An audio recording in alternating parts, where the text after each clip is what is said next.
Sports Talk Daily with Andrew Hustler Paterson and Michael Remis. What's going on, everyone? Welcome to a packed edition of Winnipeg Sports Talk Daily. What a night it was last night. Big win for the Jets in the Twin Cities. And the Blue Jays even up the World Series at 2 with a big win in Los Angeles. Game 5 tonight from Chavez Ravine Dodger Stadium. And with the win, it assures that the World Series will be decided in the Dome this weekend in either Game 6 or Game 7 between the Toronto Blue Jays and the Los Angeles Dodgers. We are going to be all over both the Jets and the Jays today, as well as talk some Bombers.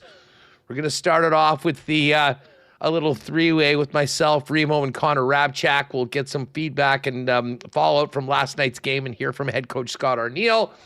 The Scooch is going to join us. Now, Joe, I know, was at one of the World Series games. He's been around there. We'll talk a little bit of Jays, but we'll also dive into the CFL playoffs. Bombers in Montreal on Saturday, which is a perfect segue to remind you all that the new CFL 110 is up. Hammer and I cranked it out this morning live on the channel.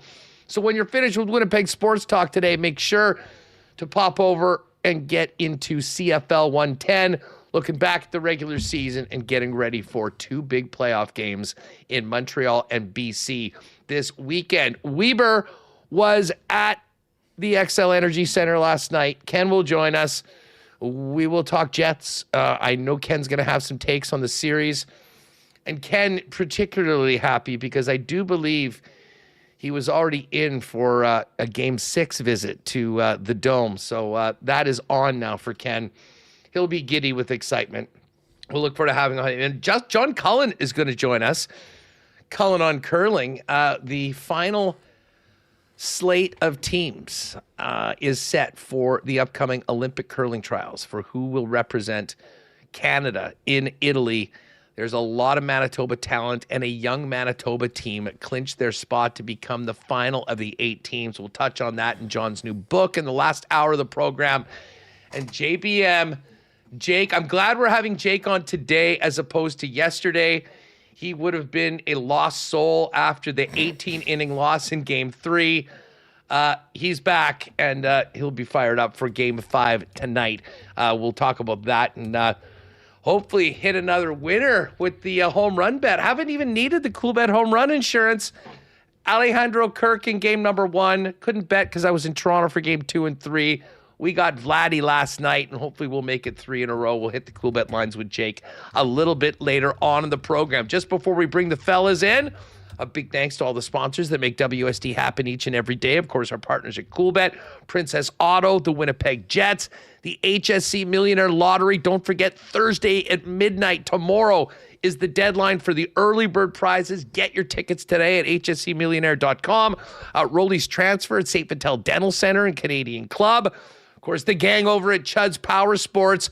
I will be dropping the NHL Power Poll today. Perfect day to do it after the frozen frenzy last night. We got the Manitoba Battery. Of course, Clean Line. Interesting to see if the Clean Line lines stay together the same tomorrow for the game after a bit of a shakeup for last night's game. Boston Pizza. BPs are going to be rocking tonight for Game 5 of the World Series. Royal Sports. Little Brown Jug. And a why not question of the day for Not Auto Corp at Waverly and McGillivray. And, of course, fan feedback for fansfirst.ca. Let's get the fellas in and get this show on the road. Welcome to everybody in chat. And welcome both to Michael Remis and Connor Rabchak, who join us right now. Fellas, what's going on? Go for it, Remis. That's all you. How's feeling good? Feeling good here today after yesterday's frozen frenzy. So much to get to. Jets win, Jays win, Bombers getting ready for CFL playoffs. Do have to correct you. XL Energy Center is the name it was given 25 years ago, but it just changed to Grand Casino Arena. Who can keep track? Oh, come on, really? It's no longer the XL Energy Center. They didn't throw back the name as they did wear the throwback jerseys for the 25th anniversary yesterday. I did love seeing Gabrick, Pierre-Marc Bouchard, Brian Ralston, who I loved for his big slapper. But it was another Jets win yesterday in Minnesota, so happy to be here. Well, and Connor, of course, doing post-game coverage for the Jets, getting ready for the show, paying attention. You must be getting pretty good at multitasking these days during this wild October we've had. Yes, it's the best time of year for multiple screens, Huss, and I had multiple going. And it was Frozen Frenzy last night, and there was NBA on, which I tune into now and then. But my two screens stayed on the two things all night long, and that's the Jets against the Wild and the Jays against the Dodgers, tying up the series. Even found time before to go to Royal Sports and pick up this fresh new World Series Jays hat. Look at that. Found some time yesterday to go do that before the major sporting events happened in the evening. And yeah, the post-game coverage list and I breaking down the 4-3 overtime win.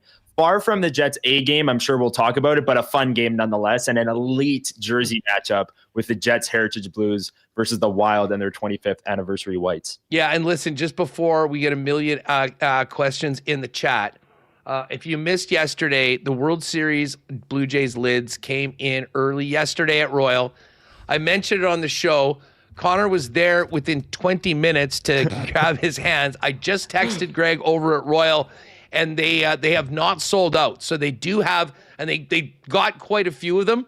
So if you're dying for, and maybe this is just being very proactive when it comes to your Christmas list, the lids are in right now. And I can tell you, it was impossible to get those in Toronto when I was there on the weekend. So Royal, once again, the spot, they've got them all in a bunch of the different styles. I like your choice, Connor, though. I think of all the classic white front panel with the World Series brim. The guys have looked great in it. And, oh, man, those baby blues they were wearing last night looked pretty good. And what a game it was. Listen, we're going to get into the Jet win in just a minute, and we'll hear from Scott Arniel. But, Remis, I'll start with you. What a gutsy bounce back for the Jays after an 18-inning loss that could have been devastating to a team in their situation. Can't say enough about the resiliency of this Blue Jays team.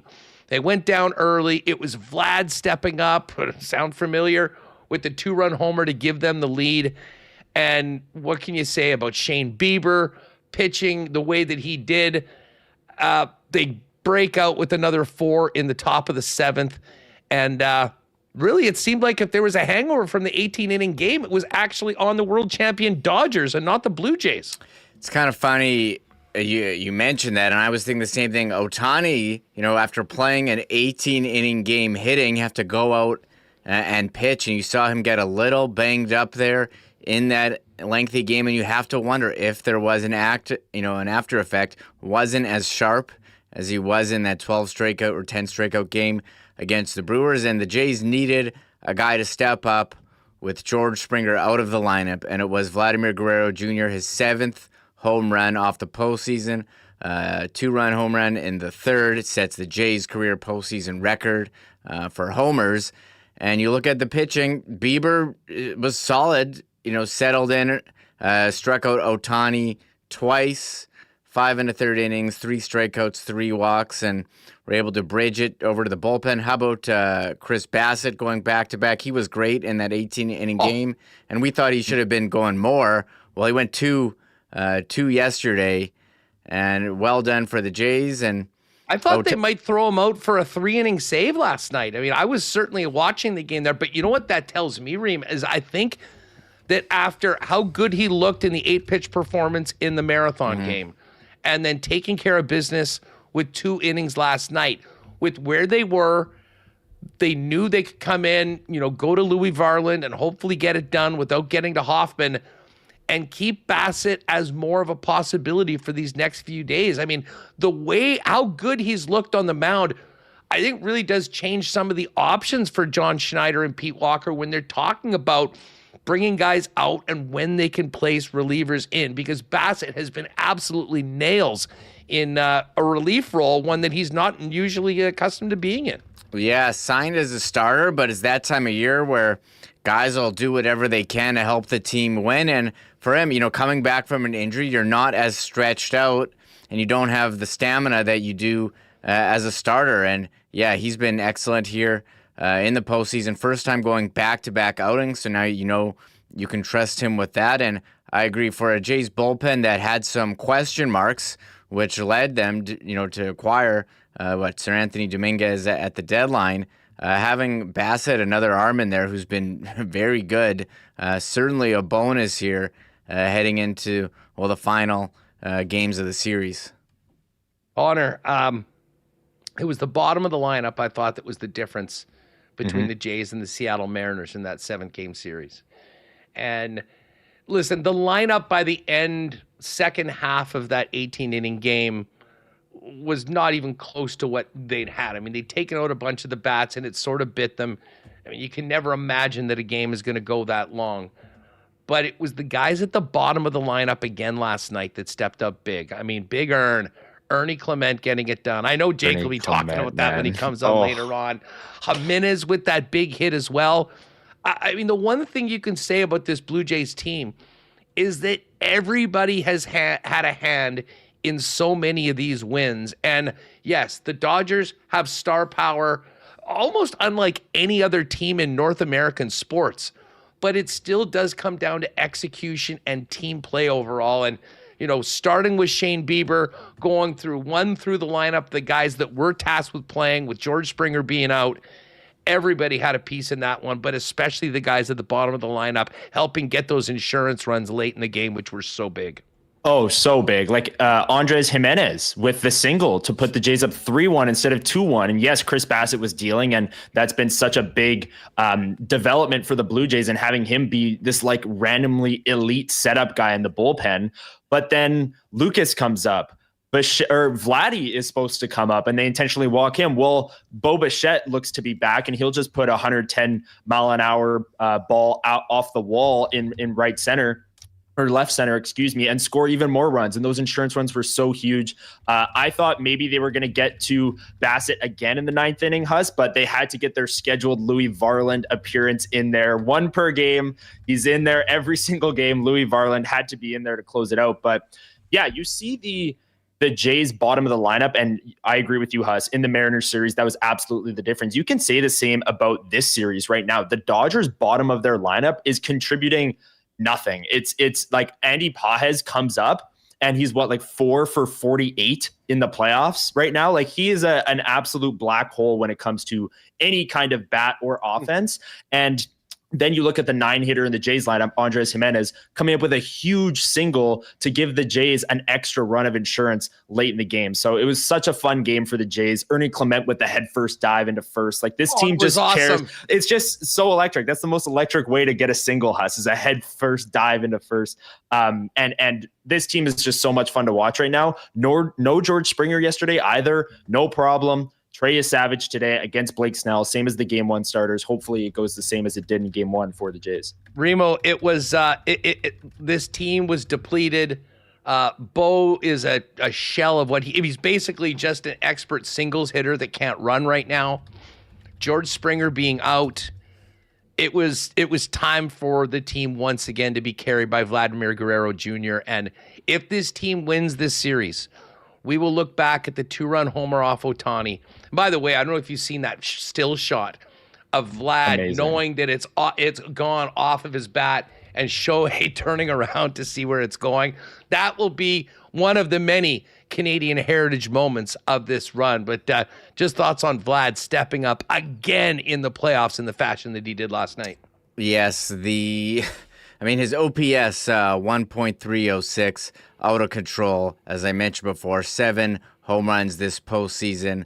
What a Blue Jays record. Incredible stuff we're seeing, and they needed a guy to step up. It was Vladimir Guerrero Jr. with the big home run yesterday, and then they had the big 4-run 7th inning, to tack on a little insurance. But he's been the guy for them for every series, has had huge moments, huge homers, and well done here for Vlad Guerrero Jr. And we talk so much about how him signing the contract at the beginning of the season, really, I think, much like how Scheifele and Hellbuck signing the contract for the Jets, really brought the team together. I think that showed the commitment to Toronto and propelled them, throughout the season.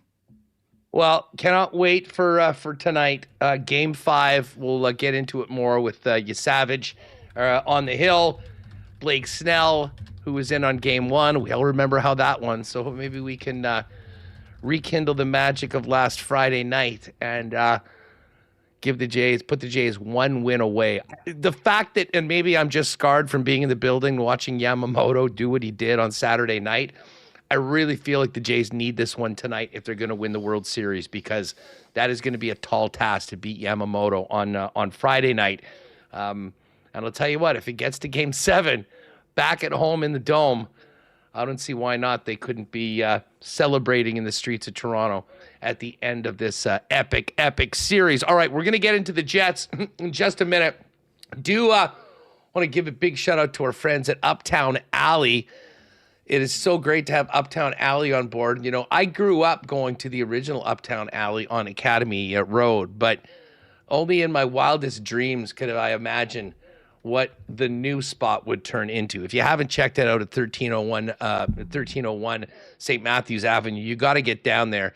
It is the one spot where you can go in and get incredible 5-pin bowling, 10-pin bowling, laser tag experiences, and all sorts of wild gaming opportunities, not to mention fully stocked bar and amazing food options all in one place. That is Uptown Alley at 1301 St. Matthews Avenue.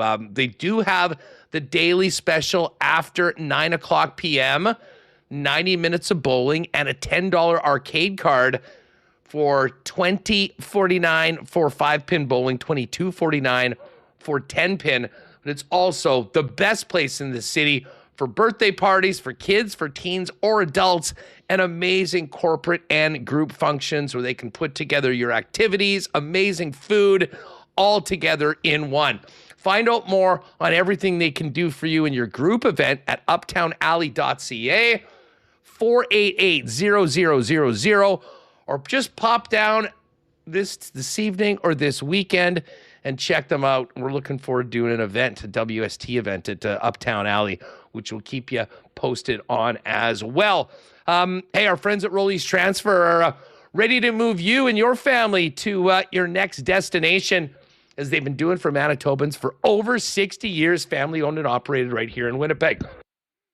The gang at Rolly's is the most trusted name in moving and storage, and that's why they're into their 7th decade, doing it for Manitobans all around southern Manitoba. If you do have a move plan, head on over to rollies.com.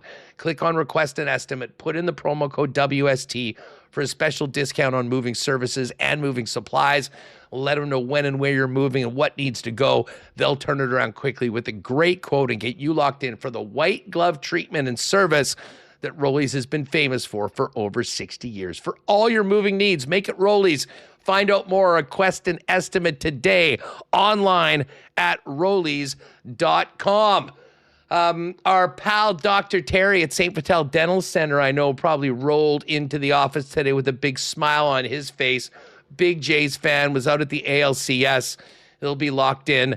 Of course, the St. Vital Dental Center is a place where you can go and get your smile taken care of, as they've been doing for generations of Winnipeggers and Manitobans. But St. Vital Dental Center has a beautiful new home, state-of-the-art equipment in a beautiful new building at 167 St. Anne's Road with convenient free parking right behind the building. And they can take care of clients from 6 months to 99 plus with a full array of dental services, from cleanings and checkups to things like dental implants. They really can do it all. So check them out online at stviteldental.ca. Make an appointment, pop in and see Dr. Terry and his gang, and make sure to tell them that the fellas at WST sent you.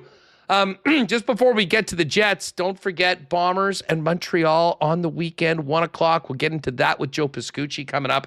Of course, Canadian Club is the official spirit of the Winnipeg Blue Bombers. And as the Bombers look to try to take the long way to Winnipeg for the Grey Cup, you can pop down to your local Manitoba Liquor Mart and grab a special edition limited bottle of Canadian Club Canada's original Canadian whiskey, featuring Princess Auto Stadium and the Winnipeg Blue Bombers on the label. A perfect addition to your lineup for Grey Cup festivities, holidays, and of course, a great gift for the whiskey lover and Bomber fan in your circle. But they won't be around long. So pop by your local Manitoba liquor marts and get your hands on the special limited edition Blue Bomber bottle of Canadian Club, the official spirit of the Winnipeg Blue Bombers. All right, Connor, I'll lead it off with you here because you, of course, did the post-game coverage. And a reminder again, after every game this year, outside of Saturday games, which will be covered on WST Sunday Live, we've got a post-game report. Connor and Liz, shout out to Tyson Rowicki, who jumped in after the Sunday game and did a great job. This was sort of a similar refrain, to be perfectly honest. Good start, couple goal lead, and then an ugly second period that flipped the game. But the Jets, being the Jets, did not quit. They managed to get one back in the third period to get it to overtime. And in overtime, number 81, Mr. Kyle F. Connor, almost automatic with the puck on his stick. Thoughts on the game last night? And before we get to Scott Arniel's post-game comments, that still looking to get that full 60-minute effort. The second period's Huss. It just keeps escaping the Winnipeg Jets right now. But yeah, the first 4 goals of that game, like when it was 2-2 going into the third, all 4 of those goals were very weird goals. Like they were ugly. The Jets' 2 goals, Velarde and Nemeskov, were both deflections in front of a ton of traffic in front. And then the Wild's 2 goals, I mean, Hellbuck was facing the other way on both. The second one was absolutely bizarre. One of the most bizarre games we'll see all season long. Agreed. So there was a lot happening. The Jets obviously didn't play well in the second period. They were getting shelled quite a bit. And however Minnesota scored their 2 goals, they did. They generated a lot of chances in that frame. And then the Wild come out and take a 3-2 lead early in the third. Credit to the Jets, though. I thought the final 10 minutes of that game, they really battled back. They got the goal. We thought it was Gustav Nyquist for a second, but it ended up being Nino Niederreiter, still a revenge game goal, as Nino spent a lot of years with the Minnesota Wild, as we know. And then in overtime, I mean, Scheifele, Connor, and Morrissey, we've seen it so many times over the years. They are so much fun to watch. In overtime, they run these little pick plays. They find open pockets in the offensive zone. And with Mark Scheifele having the puck on his stick and Kyle Connor wide open in the slot, that's something that you just cannot do if you are the Minnesota Wild, and you're going to lose that game. And Kyle Connor, that release, unbelievable in overtime. The Minnesota Wild, Huss, we knew that they were going to come out desperate. We talked about it, or you guys talked about it yesterday on the show. They were 3-5-2. They're 13th in the Western Conference right now. They're not happy with how they're playing to start this season. They were going to come out fiery at home, 25th anniversary jerseys against their rivals, the Winnipeg Jets, all of these things. The Jets, I thought, good first period, went up 2-0. Still got to get these second periods figured out, but good on them to battle back, stage a comeback in the third period, and then in overtime, their best players doing what they do. There's still lots to improve on, and we'll get to Scott Arniel after that. But Remo, as Connor tweeted out afterwards the game, that makes it 9-0-0 in their last 9 head-to-head meetings against the Wild. And as I tweeted afterwards, that never gets old. Listen, you can pick apart a lot of parts of the game, but it's a big divisional game on the road, coming off a weekend where they didn't really like the play and certainly the results.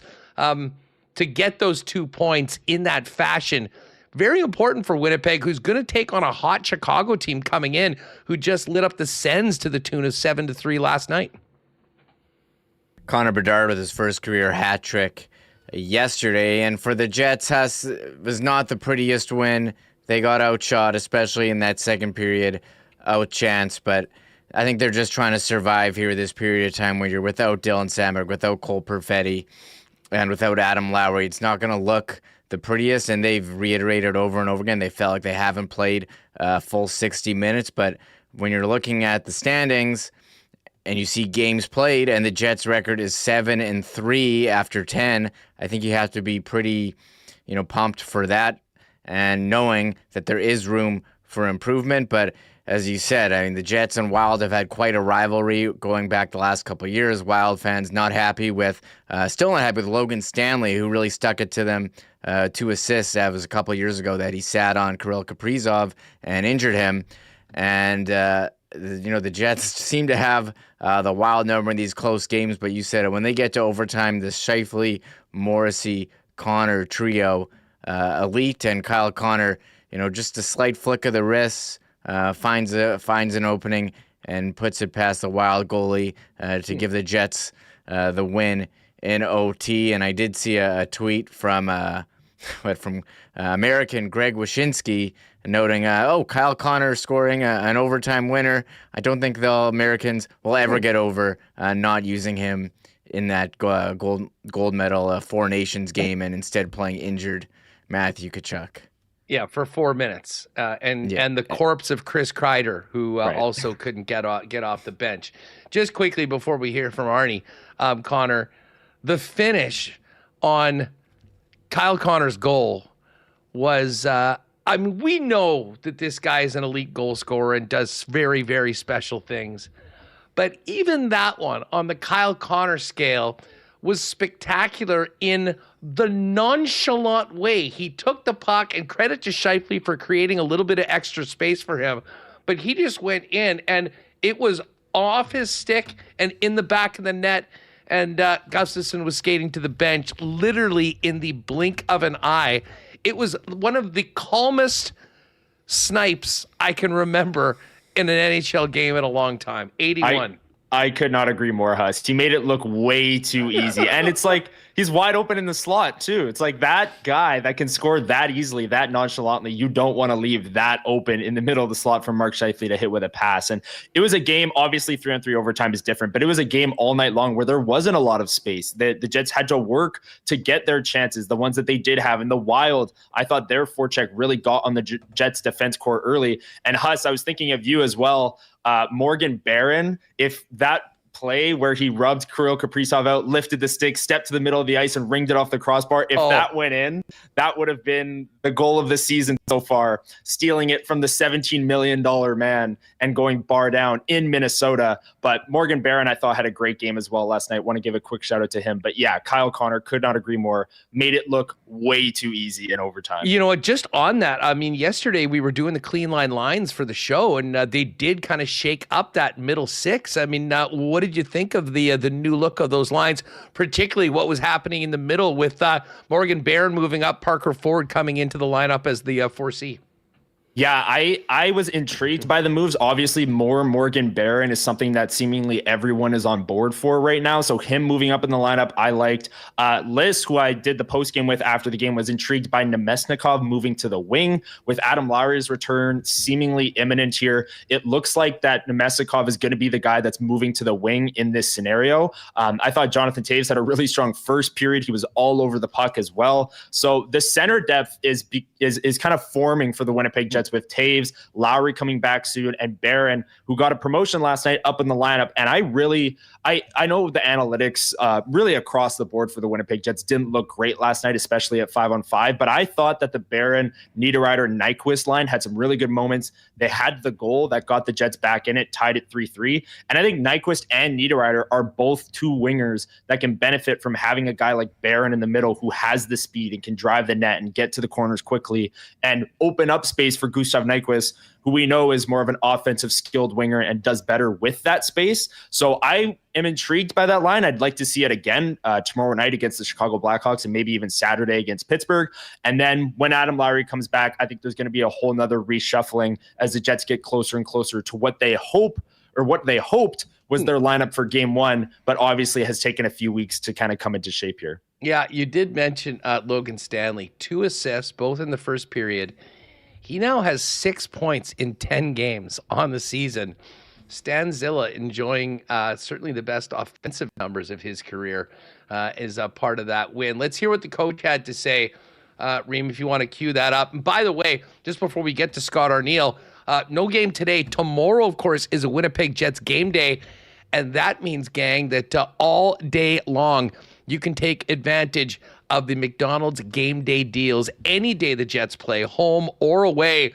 Use the McDonald's app, check out the offers, and take advantage of the iconic Big Mac or Filet-O-Fish for just $4.49. Only at McDonald's, only through the game day, only through the app for the game day deals on Winnipeg Jets game days. And might be a little good pregame munch, a Big Mac, before the Jets take on the Chicago Blackhawks tomorrow. Here's Scott Arniel, the winning coach last night, on the a big win for the Jets. Here's Arnie on the game. Yeah, we stayed in the game. I mean, again, we'll talk about this second period, but absolutely loved the way we came out in the first, second, got loose again. They do a really good job of getting bodies around the net front, and they throw a lot of pucks there, and we saw that in the first, and capitalized on a few of our mistakes in the second, but again, it was numbers at the net front by them, and we cleaned it up in the third. That was a big goal that Nino or Gus, whoever got that one, that was a big goal, obviously, in a game, divisional game that's tight in this building. Got us back going again, and KC does what he does. So Kyle mentioned, I was convinced it was a Gus Bus 2.0, but apparently it was Nino. Gus got an assist. They were both in on it. That was a massive point in the game. It would have been a real sour taste in the Jets' mouth if they had lost that one in regulation. And as we know, despite teams like Colorado that have 4 overtime losses and Edmonton that's lost a couple, the Winnipeg Jets click in OT, and usually 55 and 81 are involved, and they were again last night. Before we hear about that, here's what Arnie had to say about or his thoughts on kind of the lines that were shaken up going into last night's game. Yeah, well, we've been trying to find a little more offense other than just Shife's line, and like you mentioned, I think all of those other lines all had some good chemistry and had good zone time. They clicked well together, and that's what you hope. I just like the fact that it's spread out now. It isn't just the other team trying to shut down our top line, and we're not getting other contributions from everybody else. I thought that was not just goals, but scoring chances, which there was a lot more of. All right, so you can tell Arnie's mood not great. I mean, a win is a win, and he talked about how he loves the fact that the team's 7-3 in their first 10-game segment. But there's still a lot of work to do through that 60-minute game. Now, they had to go OT. It was more than 60, and when you get to 3-on-3, Josh Morrissey, Kyle Connor, and Mark Scheifele are liable to do damage. That is exactly what they did. Here's Arnie on that trio in overtime. Well, they have that. They're pretty cohesive out there. They know they kind of read off of each other. Excuse me. That crisscross is sort of scissoring that they do when they cross the ozone. It puts defenders on their heels, and it usually opens up somebody. And that was kind of what happened there tonight. What was your biggest takeaway from the 10-game block? I'm happy with 7-3. I don't ever want to be, talk down on it being 7-3, but we still haven't come close to playing our complete game yet. There's been, obviously lots of new guys that have been mixed in, and there's growth there. There's the signs of things that we're doing better. But sometimes it's 2 steps forward, 1 step back. But it's early in the year, and if we're going to do it now, kind of get it out of the way. But I like the fact that even though we haven't played our best hockey, we're still sitting at 7-3. And would the PK be one of the, not surprises, but developments? Very good call, for sure. Our power plays continue to be strong to help us win hockey games, stay in hockey games. Our PK obviously has been really good, and it's helped us a ton, and it's tough to give that one up as we did in the third, but at the end of the day, it's given us a chance to stay in hockey games, and that's what you need. There's head coach Scott Arniel, and guys, Arnie, Connor, I'll put this to you. I know you talked about this on the post game. I mean, there's somewhat of a level of frustration that gets glossed over a little bit when you win and you get the 2 points. That's obviously what they went through. And you like the 7-3 record, as the coach just said, but it's very clear. I mean, there's another weight class of teams out there that they're going to be playing. And there's very clearly another level that this team has in their bag that they haven't got to consistently enough that the coach is looking for, which also includes working around a few of these lines to see if they can get a little bit more outside of Scheifele and Connor, who offensively have really been carrying the team. For sure. And Liss last night on the post game had a take that I agreed with. That last night's game was more of what I thought the Winnipeg Jets would look like without Sandberg, Lowry, and Perfetti. Going on the road against a divisional opponent, your top players were going to have to be great. You'd have to maybe get some secondary scoring with Nemestikov and Niederreiter chipping in a little bit. Hellebuck would have to be brilliant. Of course, we haven't even mentioned him yet. He was fantastic in that game. And yeah, this is, Scott Arniel's talked about second periods. When he said that after the Utah game, I was kind of shocked that he brought that up. The Utah game, the second period was 2-2. The game before that, the Jets scored 4 goals in the second period against Calgary and ultimately won that game 5-3. The game before that against Seattle, they got shelled in the second period. Seattle took a 1-0 lead and ended up winning that game. So maybe it extends back that far, but there's absolutely things that the Winnipeg Jets need to clean up. There are things that will get cleaned up just by, adding Lowry, Sandberg, and Perfetti back into the lineup. But the steps that they've taken and gone 7-3 in this first 10-game block, I think is impressive. I mean, the top players have carried, but the penalty kill has been so elite. Morgan Barron looks like a new player this year down the middle, worthy of a promotion. There are things to absolutely celebrate in this 10-game block, and being 7-3 without those 3 players is absolutely at the top of the list. Kyle Connor was the overtime hero last night. Remo, let's fire up number 5. This is Kyle Connor on the win in Mini last night. One team gets possession in overtime, it's, you almost got to be patient. You don't want to open something up, a good gap, and I thought we did that. We kind of pressured when there was a loose puck there in neutral zone and got it turned around, got some speed and great entry to JMO and Scheif, and I just found some quiet ice and, just trying to get to a screen, saw the hole on the far side. What do you think the way the guys responded after falling behind? Yeah, it was great. Obviously a bit of a tough building once you get going. We were on our heels a bit there in the second. That being said, tied game going into the third. Down 1, still fought with it. Stick to the game plan. Played simple to the neutral zone, like that game-winning goal. A little bit of a rush there, but just getting to the net. A lot of our goals is, tip pucks and being in and around the net. Finding loose pucks and shooting for sticks and just keep it simple to neutral zone. I thought we did a good job. Kyle Connor and Rima. I was thinking earlier, with the start that Kyle Connor has had, can you imagine the noise around this team if they hadn't gotten that contract extension done when they did? And we're sitting here watching him score game after game, knowing that they still needed to get something done. I mean, I've been thankful for a number of things so far this season, but getting that contract done and just being able to know that this guy is a Winnipeg Jet long-term and not having to deal with it, huge win for the team. Although it certainly would have given us a lot to talk about every day. Yeah, nice to have that in the rear view mirror. And you look at the Jets scoring leaders right now. Mark Scheifele, 15 points in 10 games. Pretty good. Kyle Connor, also pretty good, 12 in 10. Velarde, 8 in 10. That top line locked up for the upcoming years. And yeah, to have that in the rearview mirror, you can just concentrate on playing hockey.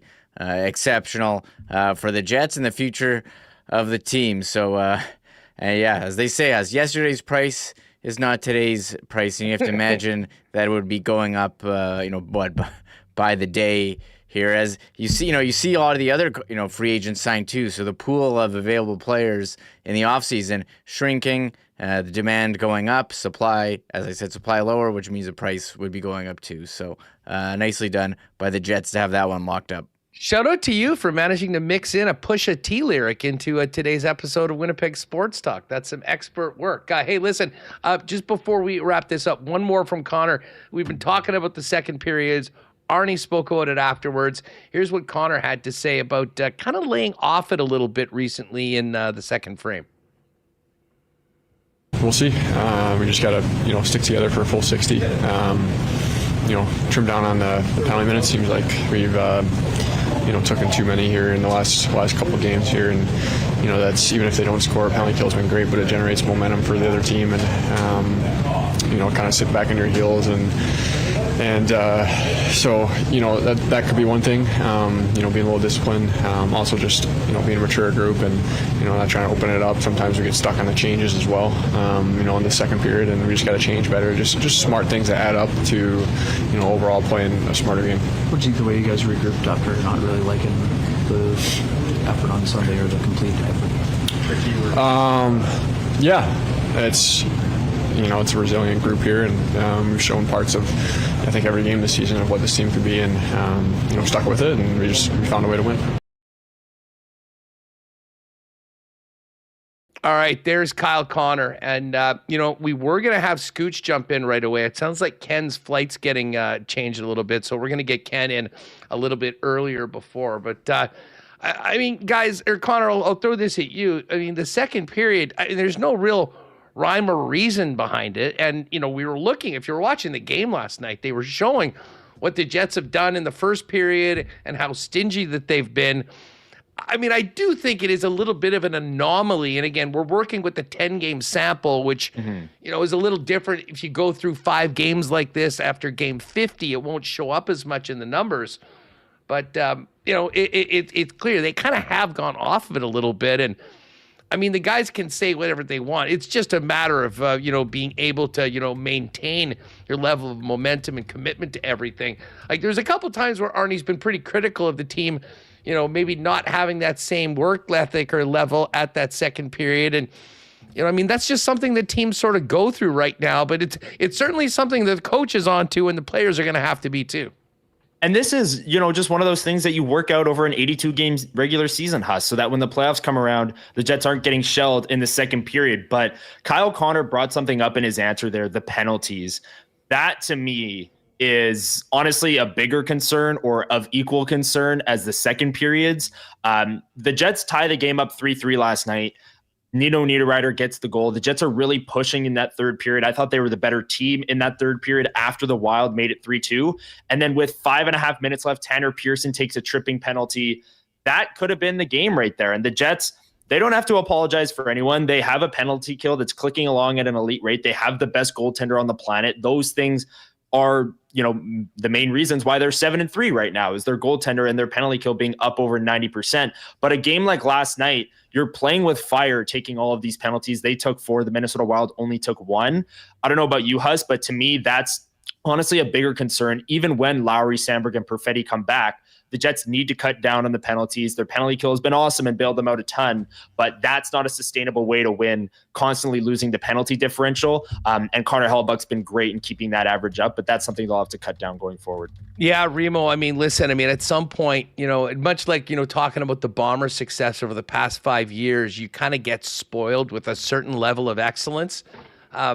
We can't talk about the success of the power play without talking about the level that Connor Hellebuyck has started this season at, pretty much picking up where he left off, picking up a Vezina and a Hart Trophy last year.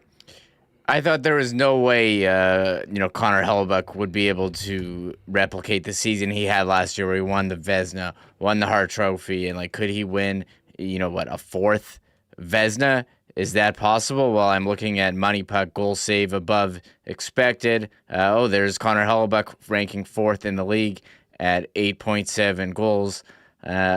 Saved above expected, just doing what he's been doing, throughout his career, being the top goalie in the NHL. And it's the one part of the Jets, set it and forget it. You know exactly what you're going to get, and he has been absolutely excellent this season. You want to look at save percentage, 5th in the league at .926, and goals against average. What is he? He's got 226 goals against average. Now, there's a bunch of guys in the NHL who've had 1 and 2 starts who are on there, so I'd have to do some adjusting. But, pretty damn good stuff here from Connor Hellebuyck.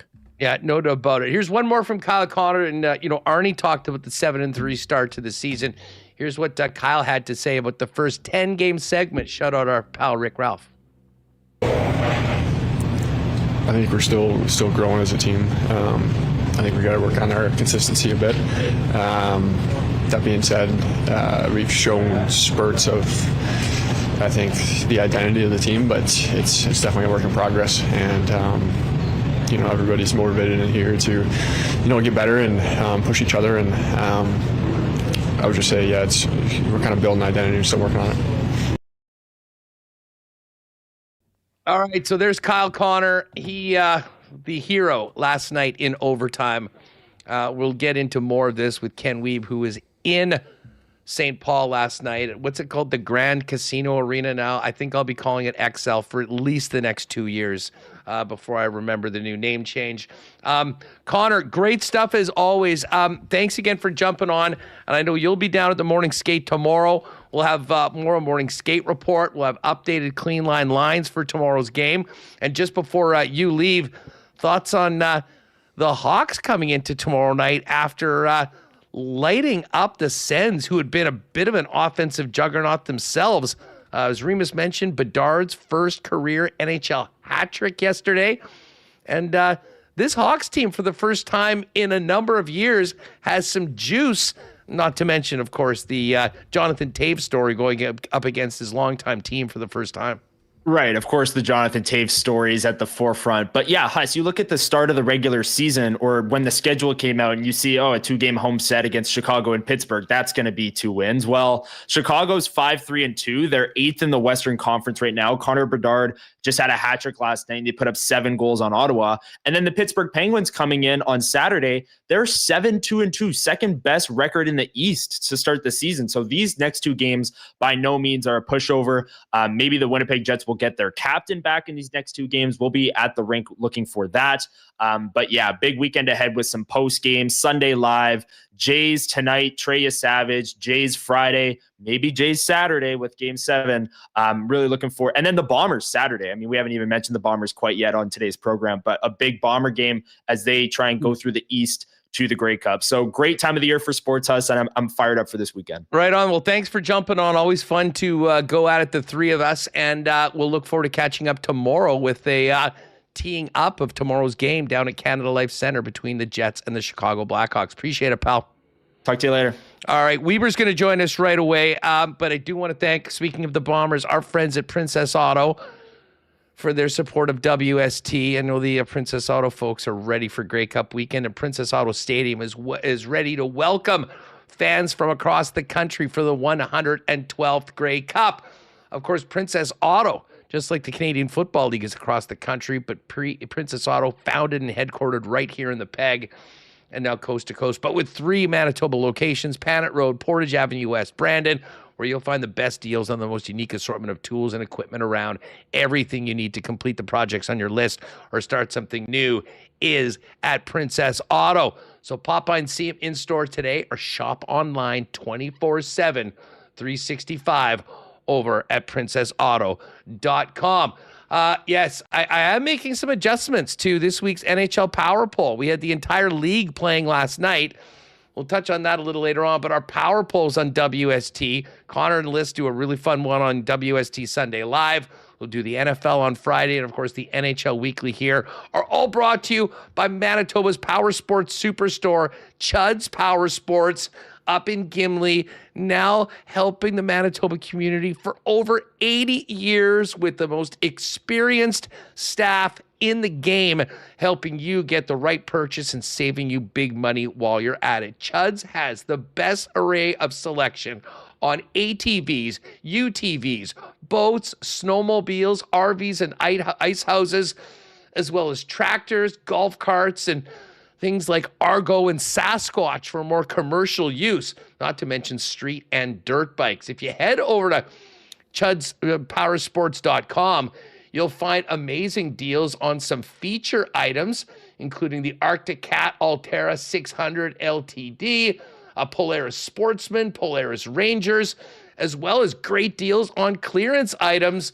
And now that we're into October, they've got some spooky deals with snowmobile lurking around the corner with scream-worthy savings right now on Polaris and Arctic Cat sleds before the snow creeps in. Pop by, see the Derminator and the great people at Chud's Power Sports, corner of Highway 8 and 341 in Gimli, and check them out online today at chudspowersports.com. Chud's, also, you can get batteries from Manitoba Battery up there. Manitoba Battery is the local option for the best deals in batteries, period.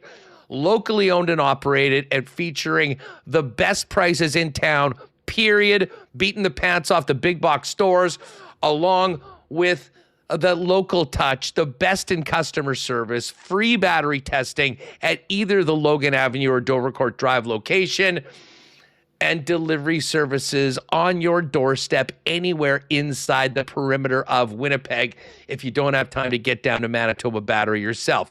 Donnie and the gang would love to see you in store at either the north or south locations, or give them a call or order online today for the best prices in batteries and get ready for the Winnipeg winter at manitobabattery.com. All right, let's welcome in Ken Wiebe, the international man of mystery from another lounge somewhere. Are you in the Twin Cities, Ken? And I guess the other question is your flight to Winnipeg or is it to Toronto?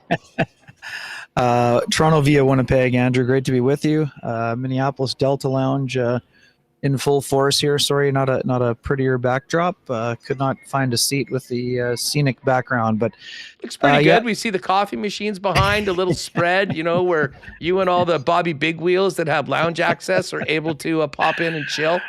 Yeah, no, life is good, Huss. We'll be headed to Toronto for Game 6. Pretty fired up about that. Now that we know there is one, hopefully get a little greedy here with Trey Savage, and maybe we know it'll be an elimination game for someone. Just hoping that maybe the Jays have a chance to wrap it up. What was your experience like? I know you didn't get it could not be a lot of hits, but man, Yamamoto, what a display you saw live. Dude, I was just about to say, going for Game 6, I said after watching what Yamamoto did to them in Game number 2 that they need 2 in LA.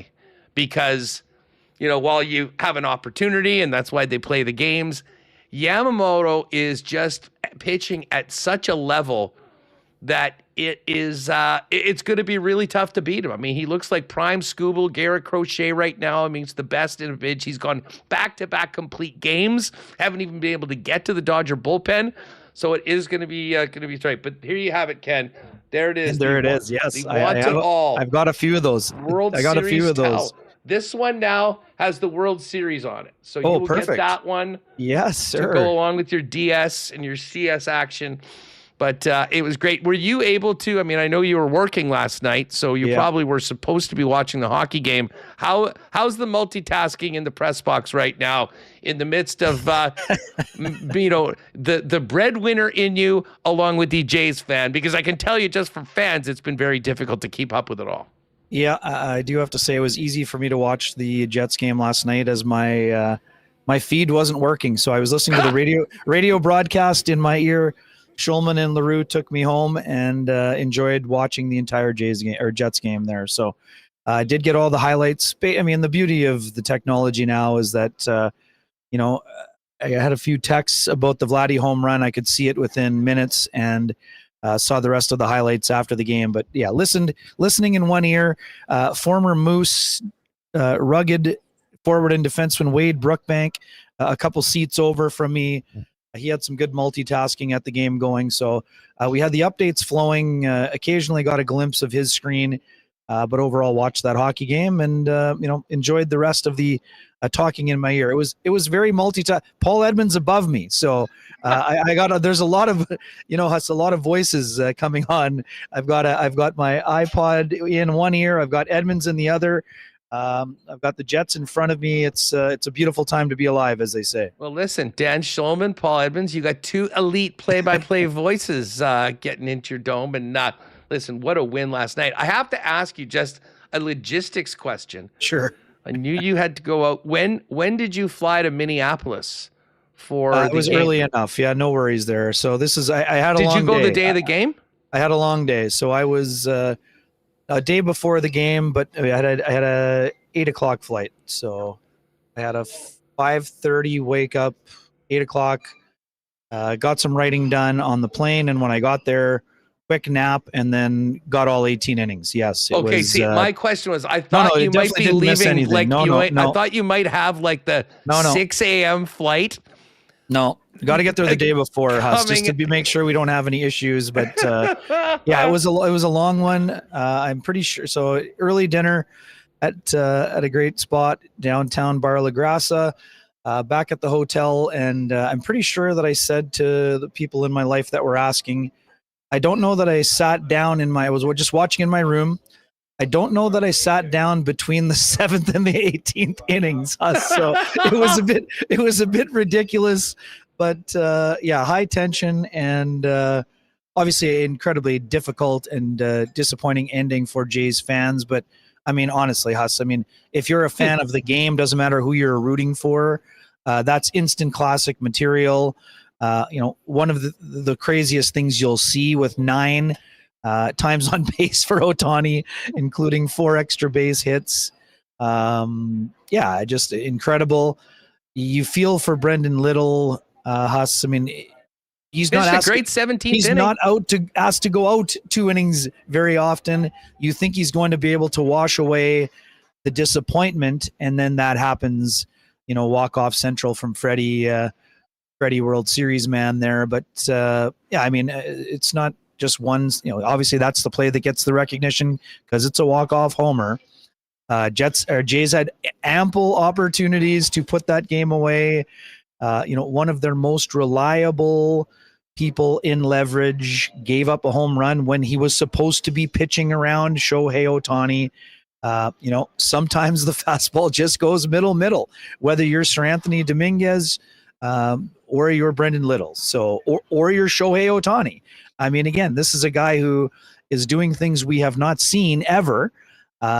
And he hung a sweeper, and just like that, Vladdy knocks it over the fence, and it's a new ball game. I mean, it's just a wild scene. Guys are getting, 7, 8, 9 plate appearances. Everyone's trying to hit the ball out of the yard. You got the Fresh Prince of Bel-Air pimping a deep fly ball to center field. that's got warning track power. Teoscar almost ends it. Jay's ample opportunity. Guys getting thrown out all over the bases. Overturned calls. Shohei oversliding the bag. Again, just all timer. I mean, love to watch that game. But the casual fan, Huss, is unaware of this cockroach mentality that the Blue Jays play with. Everyone's like, oh man, that's the worst loss you could ever have. How could they ever recover? And I'm like, have you been watching the Jays this season? Right? I mean, this is what they do. They pick themselves off the mat when it looks like they're down and out in Beverly Hills, or in this case, Chavez Ravine, and find a way to get it even. Now, as my podcast partner so eloquently told me, if they don't blow the game in Game 3, they have the Dodgers on the ropes and now have 3 more chances to knock them out rather than the current situation. But again, I've got a hard time. If I had told you, I've got a hard time calling them blowing the game in Game 3. I mean, that was multiple leads, though, Huss. Multiple leads, and that was something you weren't necessarily expecting, I think, is more the point. But yeah, I just mean like that's a missed opportunity that you think you maybe can't bounce back from, much like we thought, oh my God, what a terrible missed opportunity in Seattle in Game 5, right? So, or whatever it was, 4 or 5. I've lost track. There's too many things going on. As I said before, too many voices bouncing around this skull of mine, Andrew. But yeah, just incredibly fun to watch.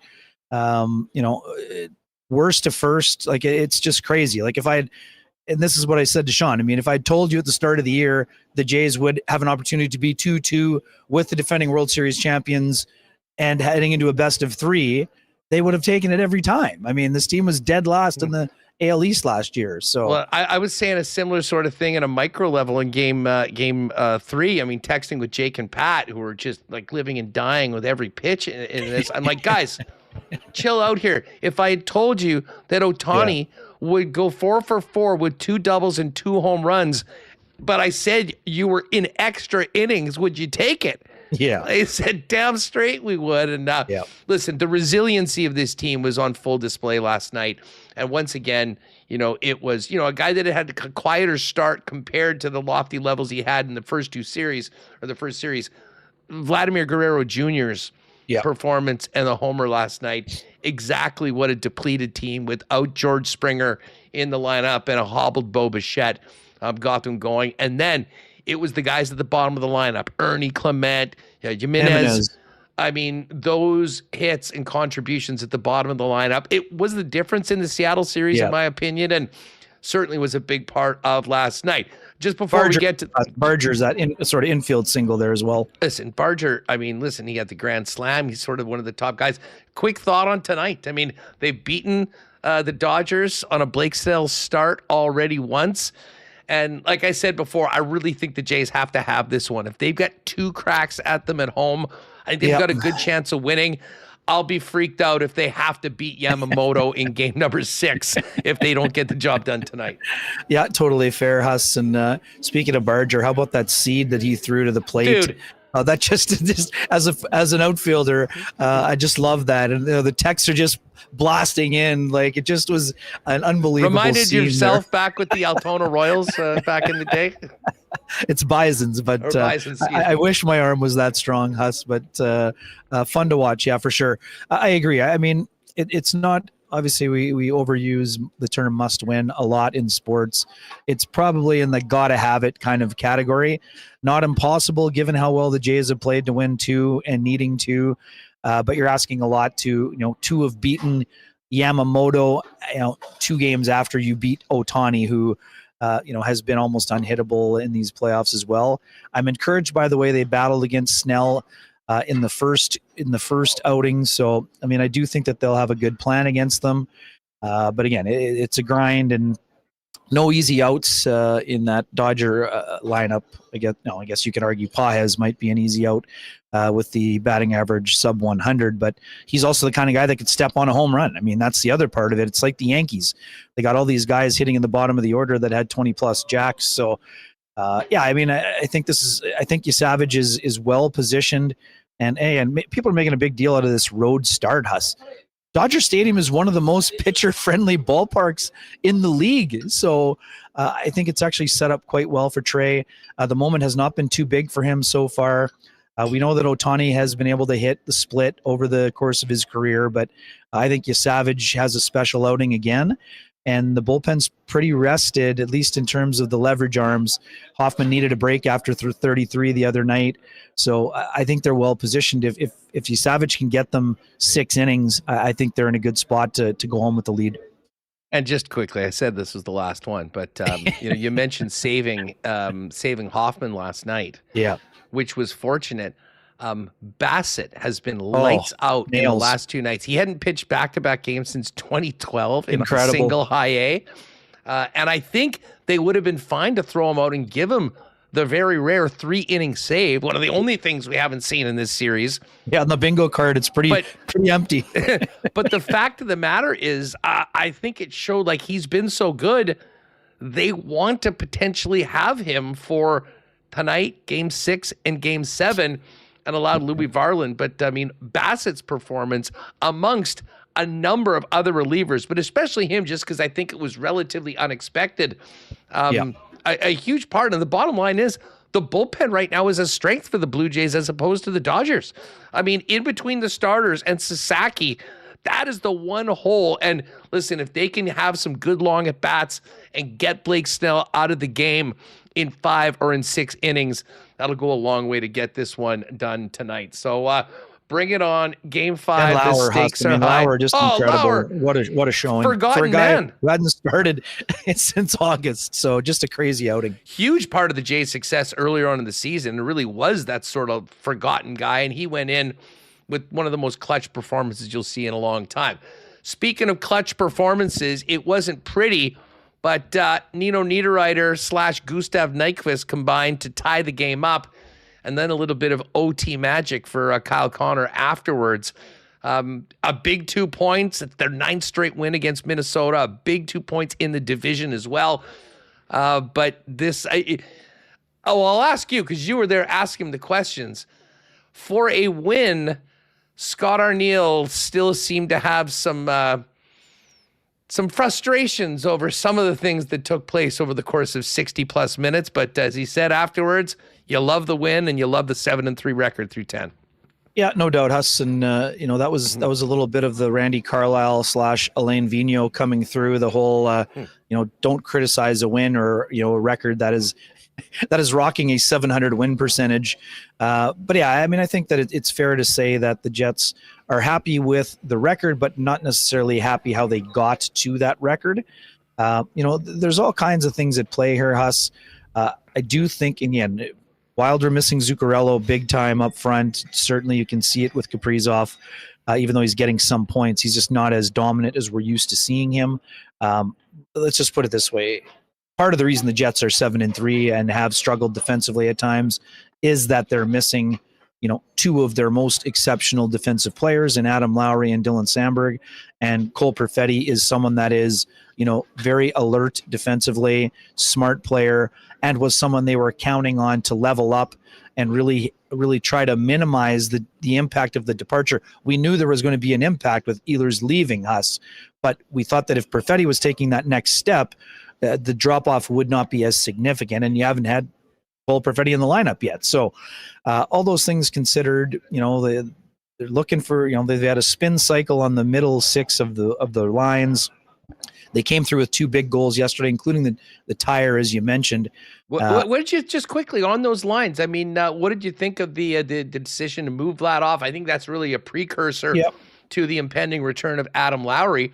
And of course, Morgan Barron getting a look and some much deserved more ice time for a guy that has been so good in the middle, playing with Niederreiter and Nyquist, who of course were the heroes on the tying goal. Yeah, big time contribution there. And I mean, Sus, you saw, I spoke with Gustav Nyquist in the morning, and I think it was quite evident that he wanted more from himself. And it was, not afraid to say it. It felt like the transition was coming, but he wanted to produce more offense. And that's just a great example of stick-to-itiveness, Huss. Fanned on the shot, one is blocked, but instead of kind of throwing your arms up in the air in frustration, Nyquist stayed with it on the play and then, pushed the puck essentially over to the stick of Nino Niederreiter, who was in his office. And, again, I didn't see if they changed it or not. It was almost both guys touched at the same time. I think Niederreiter ends up getting the credit, but either way, it's just such a big contribution for a line that wanted to get themselves going. I'm with you. I think Nemesnikov is going to be playing on the wing when Adam Lowry is back, whether that's on the second, third, or fourth line. Eventually, we don't know yet, but I like Nemesnikov on the wing. He can be an impactful player. You got kind of him with the dog on a bone in Iafallo. I like that pairing with Taves. I love that Morgan Barron is getting more. We spoke about this too, and again, Adam Lowry is going to be playing center, we expect. But when Scott Arniel mentioned how tough the draws were on his hips, I wondered if there had opened up a possibility that maybe Lowry eases back into the lineup on the wing. But again, we'll see what's happening. I know that Connor was mentioning maybe Lowry on the weekend. I don't see him being available this weekend, Huss. I do think he'll be traveling with the Jets on that California swing. I don't know when he'll return, but I expect him to be back on that road trip. Scott Arniel, again, reiterating in the morning to me when I asked him about the potential for a conditioning assignment. That is still being discussed, but there's a bunch of things at play. He's a non-roster IR player right now. Moose are taking, I think, Thursday and Friday off after being in Tucson. And then, they'll only have the one practice Saturday before playing Sunday, Monday. I think there would be a chance that Lowry could play in that game Sunday for the Moose afternoon game against the Texas Stars. But again, lots of logistical things that the Jets were sorting through. And again, Adam Lowry may want to just jump back into NHL action on that road trip, but we'll see what the weekend brings here. Kent, but I don't expect to see him. I mean, Scott Arniel did say when we were talking about Nemesnikov, when Lowry returns next week. So I think that's sort of, again, never, things can change. We know Lowry's eager and he was on this trip, but I don't expect him to be in the lineup this weekend. Yeah, I'm sort of with you as well. I mean, the beginning of the next trip or at some point next week, once the team hits the road after the Pittsburgh game, we'll see how that all shakes out. I had to laugh when you mentioned that long California trip. I imagine that Dylan Sandberg and Cole Perfetti are doing everything they can to not only return to the lineup sooner, but be in the mix to potentially be with their teammates on that long stretch down in Cali away from the peg. Yeah, no doubt. I mean, if first and foremost, you want to be around your teammates, a little vitamin D at this time of year never hurts. I think it's a good bonding trip for the group. And I do think that, I'm not 100% sure if they'll be on it or not, but there won't be a ton of practice. The only thing that would, be an issue there is that there's probably not a ton of practice time during that swing. So that might encourage them to be staying back home and playing. But, again, I won't be, let's just put it this way. They got ice. I won't be surprised if they're on the trip, Huss. And yeah, not just because they're hoping for a little better weather, but because Perfetti is ahead of schedule, obviously next step for those guys is to get them back and, in practice action, and for Lowry it'll be contact that's required. So yeah, I mean, I won't be surprised if they're on the trip, but again, it's not a guarantee. Except for Lowry, I expect it's a guarantee that he'll be on that trip at least at some point. Yeah, no doubt. Ken Wiebe, that's from the Winnipeg Free Press, was in the building last night. Just quickly, and I just like bringing this up because I love talking about it. 9 wins in a row for the Jets against the Minnesota Wild. Yeah, Huss, it's a far cry from the leaking gravy days of the Thanksgiving massacre of a few years back. So that's just for context purposes. That hey, celebrate all the wins all you like, especially 9 against a division rival. But we're not that far removed from that beatdown, and I think there were 2 consecutive beatdowns on Thanksgivings, if I'm not mistaken here. So yeah, I mean, the beauty of the rivalry is this, Huss. As much disdain as there is maybe on the players' side, I mean, and you've been in the buildings, Huss. It's great atmosphere in both places, whether we're going to call it the X forever or Grand Casino or whatever they want to be calling it. We know Winnipeggers love to go to Minneapolis to travel. We know Minnesotans love to come to Canada to watch games. We know there's a lot of shared Vikings experiences between both of those fan bases. So although there's lots of feistiness on the ice, I mean, fan bases, like, they treat each other with a lot of respect, and there's some good-natured back and forths between them, but right now it's pretty one-sided. when one team wins 9 in a row, it's tough for the other side of the fan base to give them much grief. And honestly, going back to what you were talking about with Remo, Huss, without Connor Hellebuck, I don't think these two teams are that dissimilar in terms of how they've played at the start of the year. Having Hellebuck is a massive, and Eric Comrie's played great in his 2 starts. But when the guy who won the Hart Trophy and is a 3-time Vezina winner is rocking the numbers that he's rocking, it has clearly covered up some of the defensive deficiencies that have been on display, as we were talking about on the show last night on Kenny and Rennie. There's been an erosion of the standard in terms of how well the Jets have been able to defend, and that's something that they're going to want to be attacking. And Huss, I know where you stand on the Connor Hellebuck games played issue. This is deeper than games played. He's been way busier and facing way more volume and quality in this first 10-game block than what we were used to seeing in the last 2 years when the Jets won the Jennings. So that's something that you want to get cleaned up for the long term, because whether it's 55 starts or 67 starts, the starts have been more taxing for Hellebuck in this first 10-game block. Kenny, I mean, I know you were probably talking to Michael Russo and some of the people. We had Jesse on the show yesterday who kind of talked about some of the struggles of the Wild. Like, what's the word on the street in the Twin Cities about the early season struggles? Like the record right now, that's not going to cut it. I mean, you continue at that pace for another 10 or 15 games, and all of a sudden you're at U.S. Thanksgiving and you're realizing that you got a number of teams to pass and a long way to go to be a playoff team. Yeah, just they don't have enough depth right now. Looking at the 4th line and the 3rd D pairing, obviously Zeev William is going to be an exceptional offensive talent, but Juracek has just had some, he's showing the signs on the flashiness on the offensive side, but he's in Ville Heinola territory, Huss. Right now, I cannot draw a clearer comparison. Juracek can have a great game, and then he has a pizza that ends up in the back of the net, and then you're wondering if he can be in the NHL as a regular for a team that's going to be in the playoffs. So that's an issue for them. Again, Kaprizov, you saw it with your own eyes. Huss, he got a goal, but he was not an impactful player in the game yesterday. At least not the type of impact you're expecting for $17 million next year. Turnover in OT. This is what I mean. So, yeah, he's not playing his best, and he's missing Zuccarello. So, their defense core is, Brock Faber was way better yesterday. He's had a tough start to the year. I love the energy that Marcus Foligno plays with. I love Joel Eriksson-Ek. I love the way that he plays. He's one of the best 2-way centers in the game. But Huss, even though Rossi's on the board yesterday with 2 apples, they don't have a first-line center. And if you don't have a first-line center, you're not going anywhere. I mean, this is very simple. I mean, they've got strong wingers. Boldy's really developing his game and taking another step. But right now they're not good enough. And, Gustafson's numbers aren't good, Huss. But talking to the people who are around the Wild, goaltending hasn't been an issue. I mean, you talked about it off the top. Kyle Connor has a very small window to bury that shot yesterday, and he buries it. So to me, that's not a Gustafsson problem. That's a team defense problem.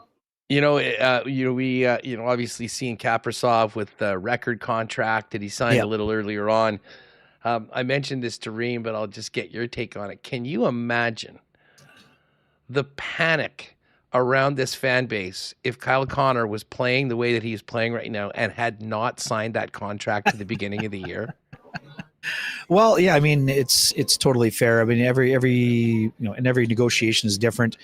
The flip side is he's making the same as Marner and Rantanen. So, I mean, I think the comparables are, they're.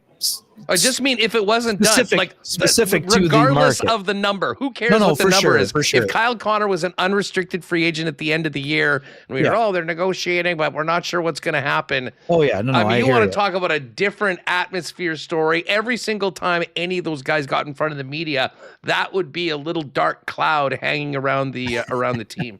Well, I mean, that just reinforces the importance of Kyle wanting to be there and the culture that's been created that, pushed him to want to sign for, again, you can argue whichever side of the coin you want, but I mean, below market compared to Kaprizov for sure.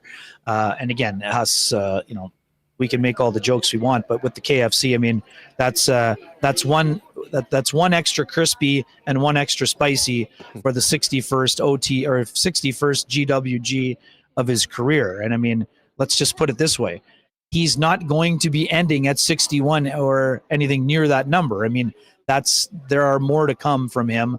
And it's just, those three guys are poetry in motion when it comes to 3-on-3 overtime, Huss. It's just wild to see the way they create space for one another between Morrissey, Scheifele, and Kyle Connor. All three of those guys touching the puck. Kyle needs a split second. It's on the tape, boom, back of the net. I mean, it's just wild to see. And again, we've also seen Huss at 4-on-4 in the last couple of games, various combinations of that's helped the Jets kind of get moving in a few of those games as well. Wiebe, excellent stuff as always. Before you leave us, your call for tonight. Jays Dodgers, game 5. 4-2 Jays. And again, partially because I'm hoping that I can see a clinching game for the team that I, watch every night. And also it just feels like it's their Jays time. I mean, Dodgers could bounce back and win in a blowout. I mean, we know that this is a possibility, but it just feels like the Jays are kind of destined to make it happen. And I hope that I'm there to see it happen. I mean, I've already been blessed with the Springer dinger and, a Vladdy home run and a, grand slam and whatever else I've seen already this October. I do think the Jays are going to find a way to scratch one out today. And man, if they win it in game 6, boy, it'll be. Let's just put it this way, Huss. I'll be very happy that I'm not hosting Kenny and Rennie on Friday night if the Jays happen to win the World Series. Dude, but I'll be back in time for the Kenny and Rennie after the Penguins game.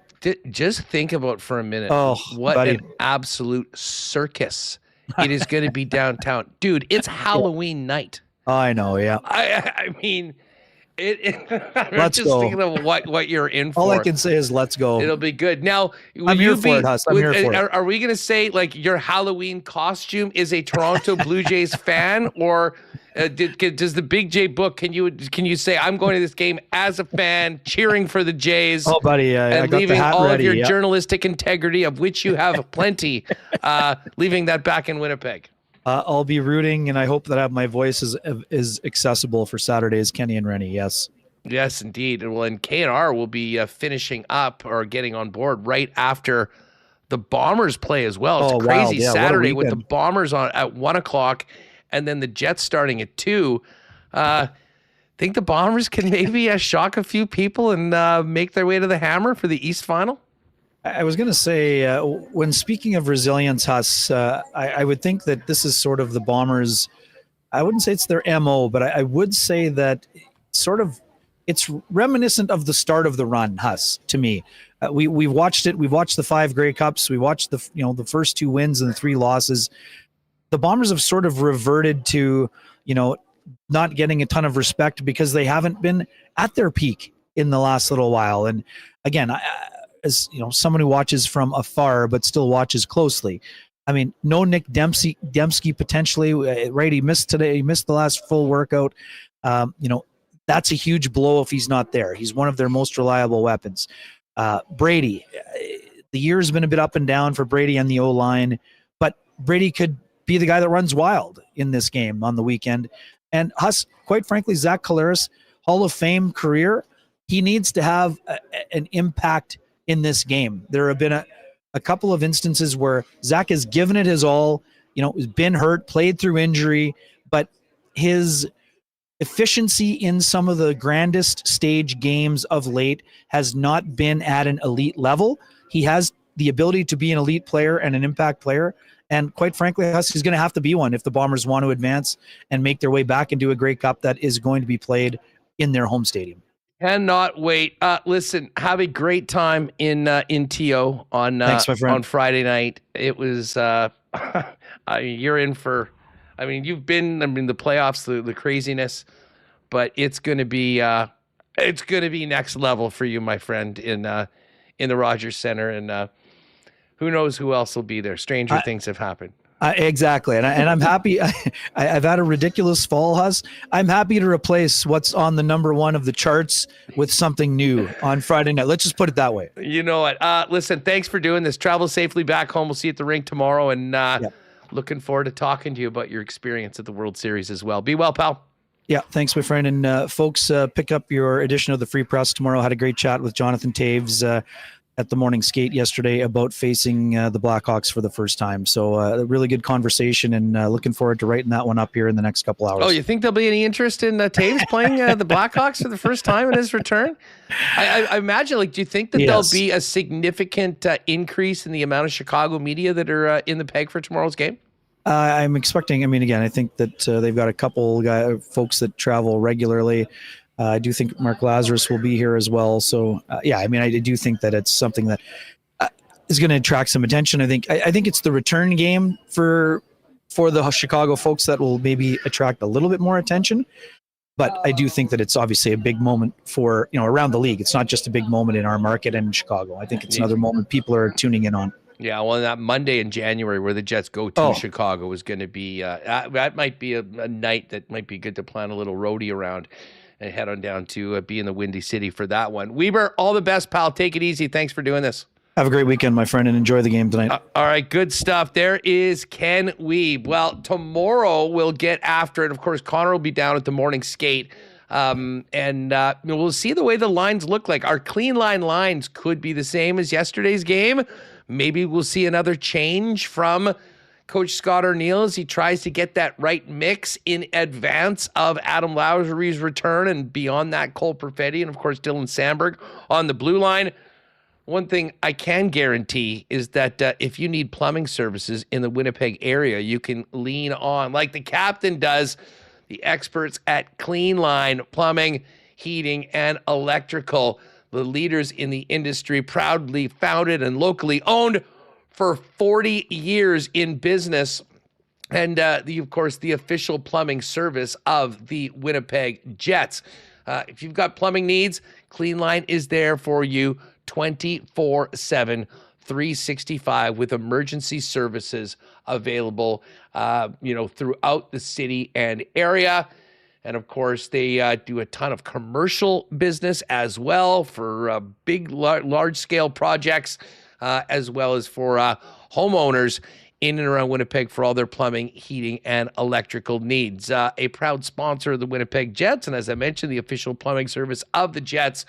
You can see them all over the place at the Canada Life Center and all over the community as the leaders in plumbing services in Winnipeg.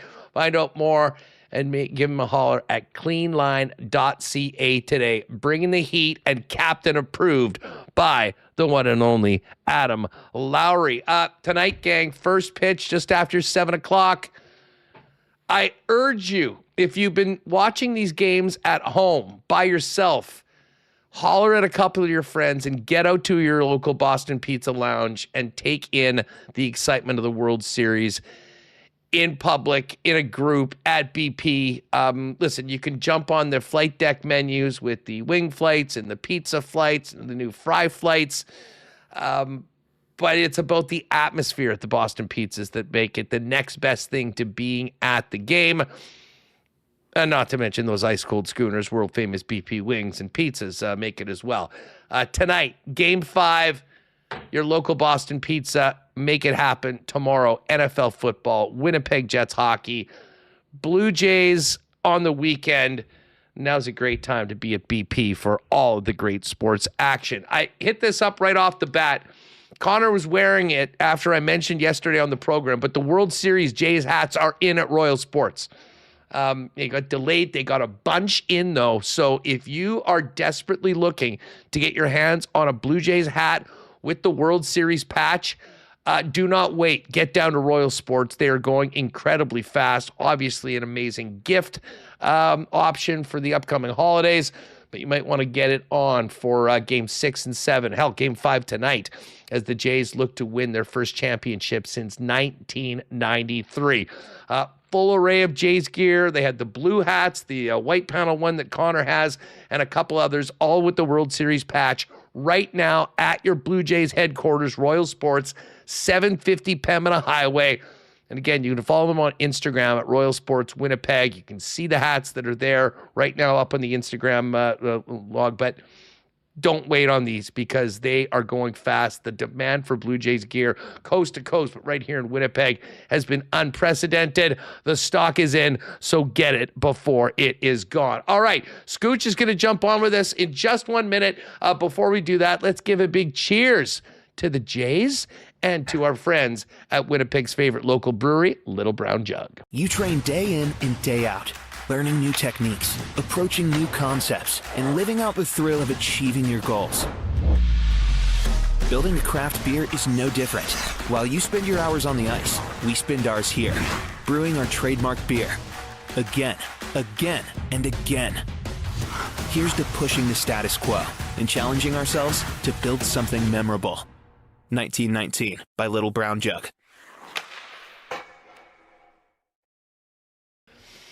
All right, let's head out east and welcome in our pal Joe Pascucci, longtime sports director of Global here in Winnipeg, and a guy that's following the Jets, following the CFL, and the Blue Jays I saw as well, Scooch. What was it like being down at the Dome for taking in the World Series? I have been there for every game, every home game of this playoff run. I'm doing some work through Dome for the Fox TV telecast. Basically, it's not exciting work, but I'm basically helping the guy who does the bug and telling them, what base the runners are on and if they're moving from second to third or if they're going from third to home. And helping with the scoring decisions when they're announced by the official score and passing that information on. What a gig! I know. There's my World Series pass. That is just I'm amazing. shocked that you didn't call me when you came to Toronto. Well, I'm Joe, upset you came to my town and you didn't call. Joe, if I could tell you the schedule that I had to get to that game, you would be like, we had a hockey game on Friday night. The decision to go was made at about 1 a.m. on Friday, like from Thursday. It was a 5 a.m. flight. So essentially went from the game out, ripped back to my place, had a shower, grabbed my bag, straight to the airport. We got in at about 9 a.m. or so, went to the hotel, had to wait for a while to check in, shut it down for about an hour and a half, and then went out, hooked up with some friends, went to the game, turned it around, and then we're out. It was a whirlwind, but man, it was fun to be around there. And just thinking about the scene, Halloween night, Game 6, downtown Toronto. I mean, our pal Gabe Berensky said this is going to be an absolute circus, and it will be. But tell you what, the stakes and what is to come, I think, completely changed with the way that team bounced back, the resilience of the show to win Game 4 after the disappointment of that epic 18-inning marathon Game 3. They've been doing it all year long. Kenny referred to them as a cockroach mentality, which I thought was perfect. And listen, they're right in this against a team that is an all-star team of all-star teams, maybe the most star-studded team in all of North American sports, and they are right there. And you consider that 18-inning game and the lineup that they had, after they took out Bichette, after Springer got hurt. They took Barger out, which is the one that shocked me the most. But those last 9 innings, they didn't really have anybody that could go up there and hit. I mean, it's amazing that the Dodgers couldn't get a run until the 18th inning.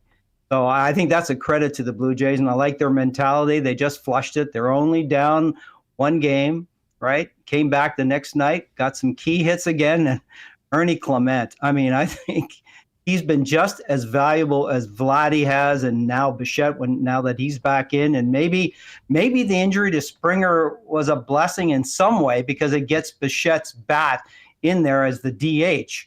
And he's there from, beginning to the end. And you can see his effectiveness at the plate. And he had a couple of key hits last night as well. Yeah, well, we'll all be tuning in tonight to see who has the lead coming back. But we do know you'll be in the building, and the World Series is going to be determined at the Dome this weekend on either Friday or Saturday in Game 6, or potentially a Saturday night deciding Game 7. That's not the only big playoff game, though, that's happening this weekend in our country.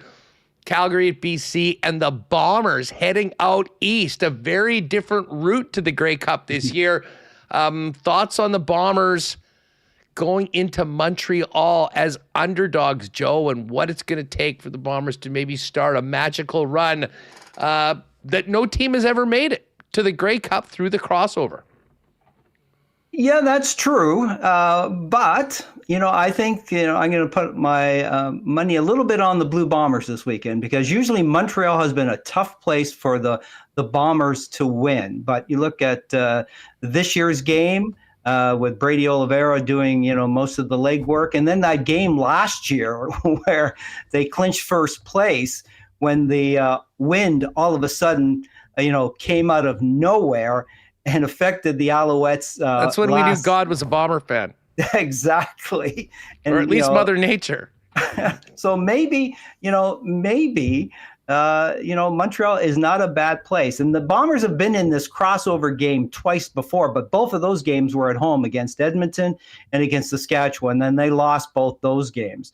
So maybe being on the road is going to be good for them. I think it's a game that Zach Collaros personally feels, and that's my opinion, that he has something to prove.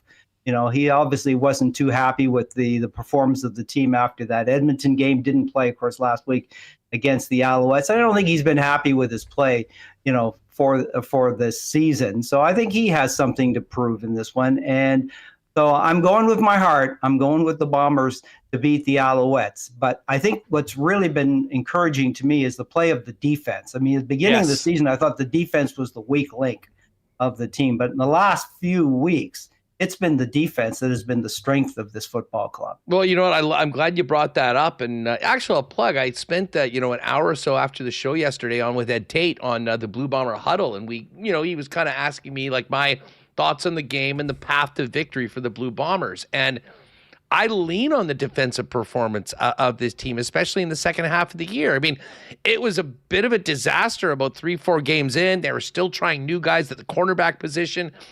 But, man, they have gotten better and better throughout this year. And I still look back. I mean, listen, it's been questions about the offense straight up. I thought the defense played well enough to win in Labor Day in Regina, in the Banjo Bowl, in that next game against Hamilton.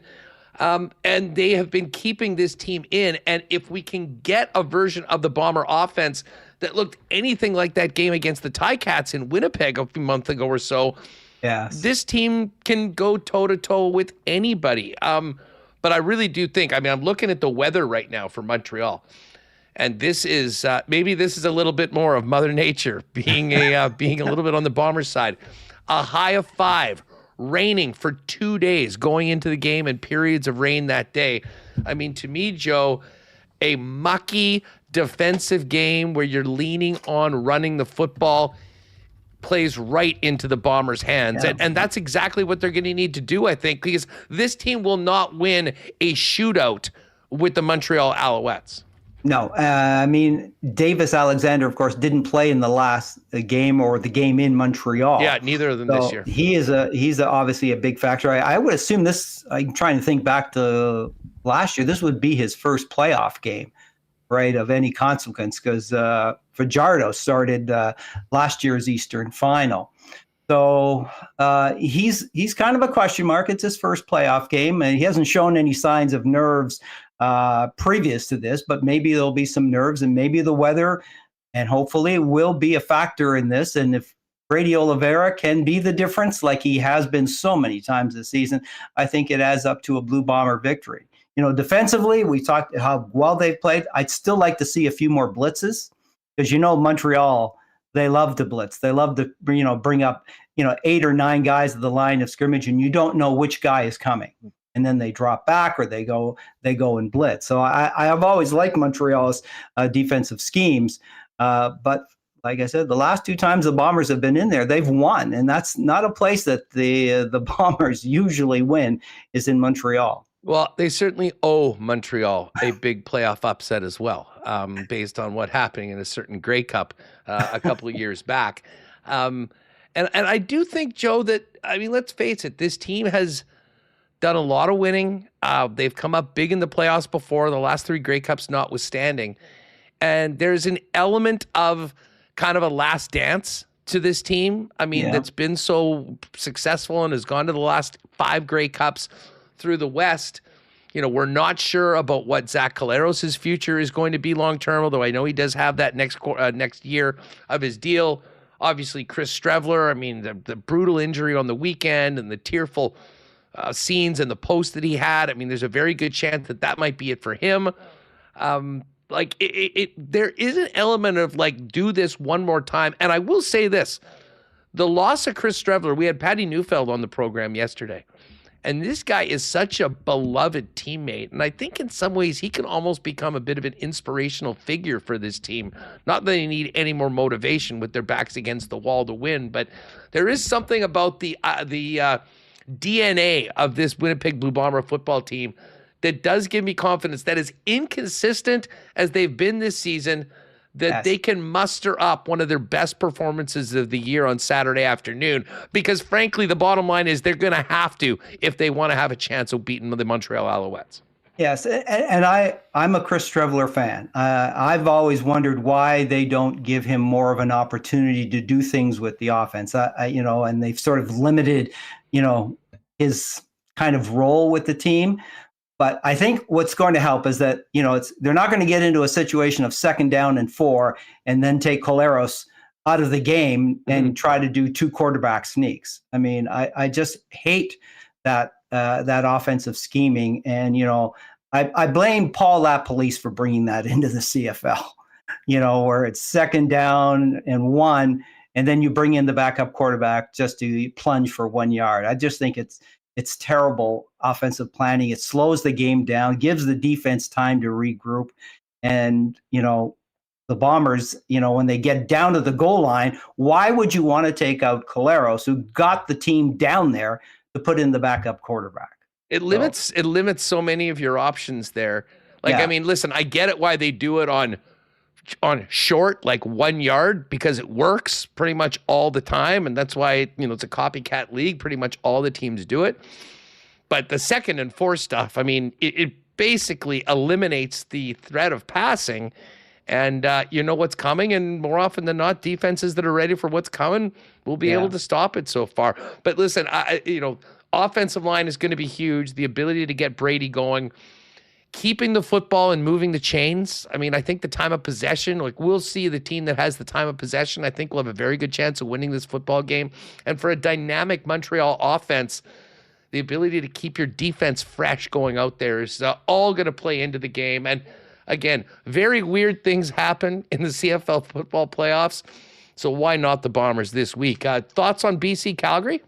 I like BC. I'm actually thinking, because the way my mind works, I'm thinking it's going to be a sort of repeat of 2011 with the Bombers in BC in the Grey Cup. That Grey Cup was in Vancouver. This one will be in Winnipeg, and this will be a bit of a payback for the Blue Bombers. I think that I like BC. I like Nathan Rourke, but he has a bit of that Zach Collaros in him. Like he likes to throw the ball up when he shouldn't be throwing the ball, and he creates a lot of turnovers on his own. So, but I like BC. I want to see Nathan Rourke in Winnipeg during the Grey Cup. I'd like to see him as the MOP of the league, and I'd like to see him say something again about the commissioner and all these proposed rule changes that are going to be coming into effect. I'd like to hear him again stand up for Canadian football. Well, he'll have the opportunity to do that as the likely MOP of the league. The big question is whether he'll have a game that weekend when he comes. I'm sort of with you. I do like BC in this game. And yes. Hey, listen, I would sign up for your scenario, Bombers, Lions. I'll take that right now if that's on the table. That's going to be my prediction. If the Bombers can make it through this game and Hamilton, though, yeah, the Prairie Armageddon, as we were calling it, a potential Bomber Rider rematch of 2007, this time in Winnipeg, would honestly take be the over Grey the top Cup to a whole nother level. And hey, it's possible right now. There's only 6 teams on the other side of the bracket, so let's see what happens. Scooch, great to have you on the program. Many people in chat asking if you need an assistant for the weekend. Probably not, but enjoy it. Keep on cranking out those pictures on the gram and on X. It's been great to kind of get many of the scenes that you're seeing right now, and I know you're there to work and focus in on, but have a good time. That is going to be a pretty magical environment that you're going to be spending 1 or 2 nights in on Friday and potentially Saturday. It is going to be an awesome experience, and it's going to be a great party. Appreciate you, pal. We'll talk to you soon. Okay. Bye-bye. Right on. There's some of Joe's sights from the World Series. It is going to be bananas on the weekend. But, hey, the focus tonight is on Dodger Stadium because, of course, Game 5, the crucial Game 5, a rematch of Game 1, Blake Snell and Trey Savage. We're going to be talking about that with JBM in just a minute.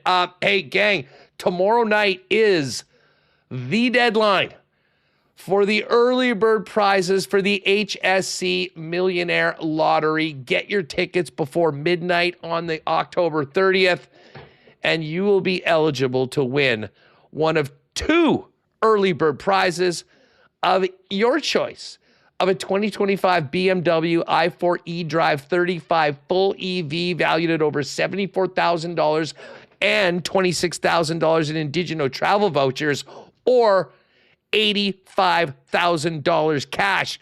There'll also be 30 additional winners of $500 in gas and groceries with Red River Co-op gift cards. So make sure to get your tickets purchased by tomorrow night at midnight. You'll also be eligible to win the amazing grand prize, one of $5 million dream home packages valued at $1.5 million, 4 in the greater Winnipeg area, 1 on Vancouver Island, or say, show me the money and take $1.25 million cash. It is all in support of Manitoba's Hospital, the Health Sciences Center, the HSC Millionaire Lottery. Go to hscmillionaire.com right now to get your tickets. And you can also buy them in person at London Drugs or your local Red River Co-op location. Get on those, and good luck to everyone on the big one, a 1.25 mil, or the dream home purchase, and of course those amazing early bird prizes that you're eligible for if you get your tickets before Thursday night. All right, we're going to bring Jake in. We're going to talk about the Coolbet lines, discuss Game 1 tonight, or Game 5 tonight, but I will throw out to the chat right now our why not question of the day for Not Autocorp at Waverly and McGillivray. Holler at the guys if you want to get on that new winter tire program that they've got. They will be able to take care of you for that in the service department. Calls for the game tonight. Can the Jays build off the momentum of their Game 4 win and come back to Toronto 1 win from a world championship? Let us know in the chat. Calls on tonight's game and the World Series for the Toronto Blue Jays. And without further ado, we bring in, wearing a beautiful Blue Jays lid, ready for action tonight in LA, my pal Jake Bolin Moss from Coolbet, who I did get to enjoy some revelry with and the sights and sounds of the World Series on the weekend. How are you, my friend? What's going on? Yeah, I mean, you mentioned the hat, Huss. I feel like Frosty the Snowman.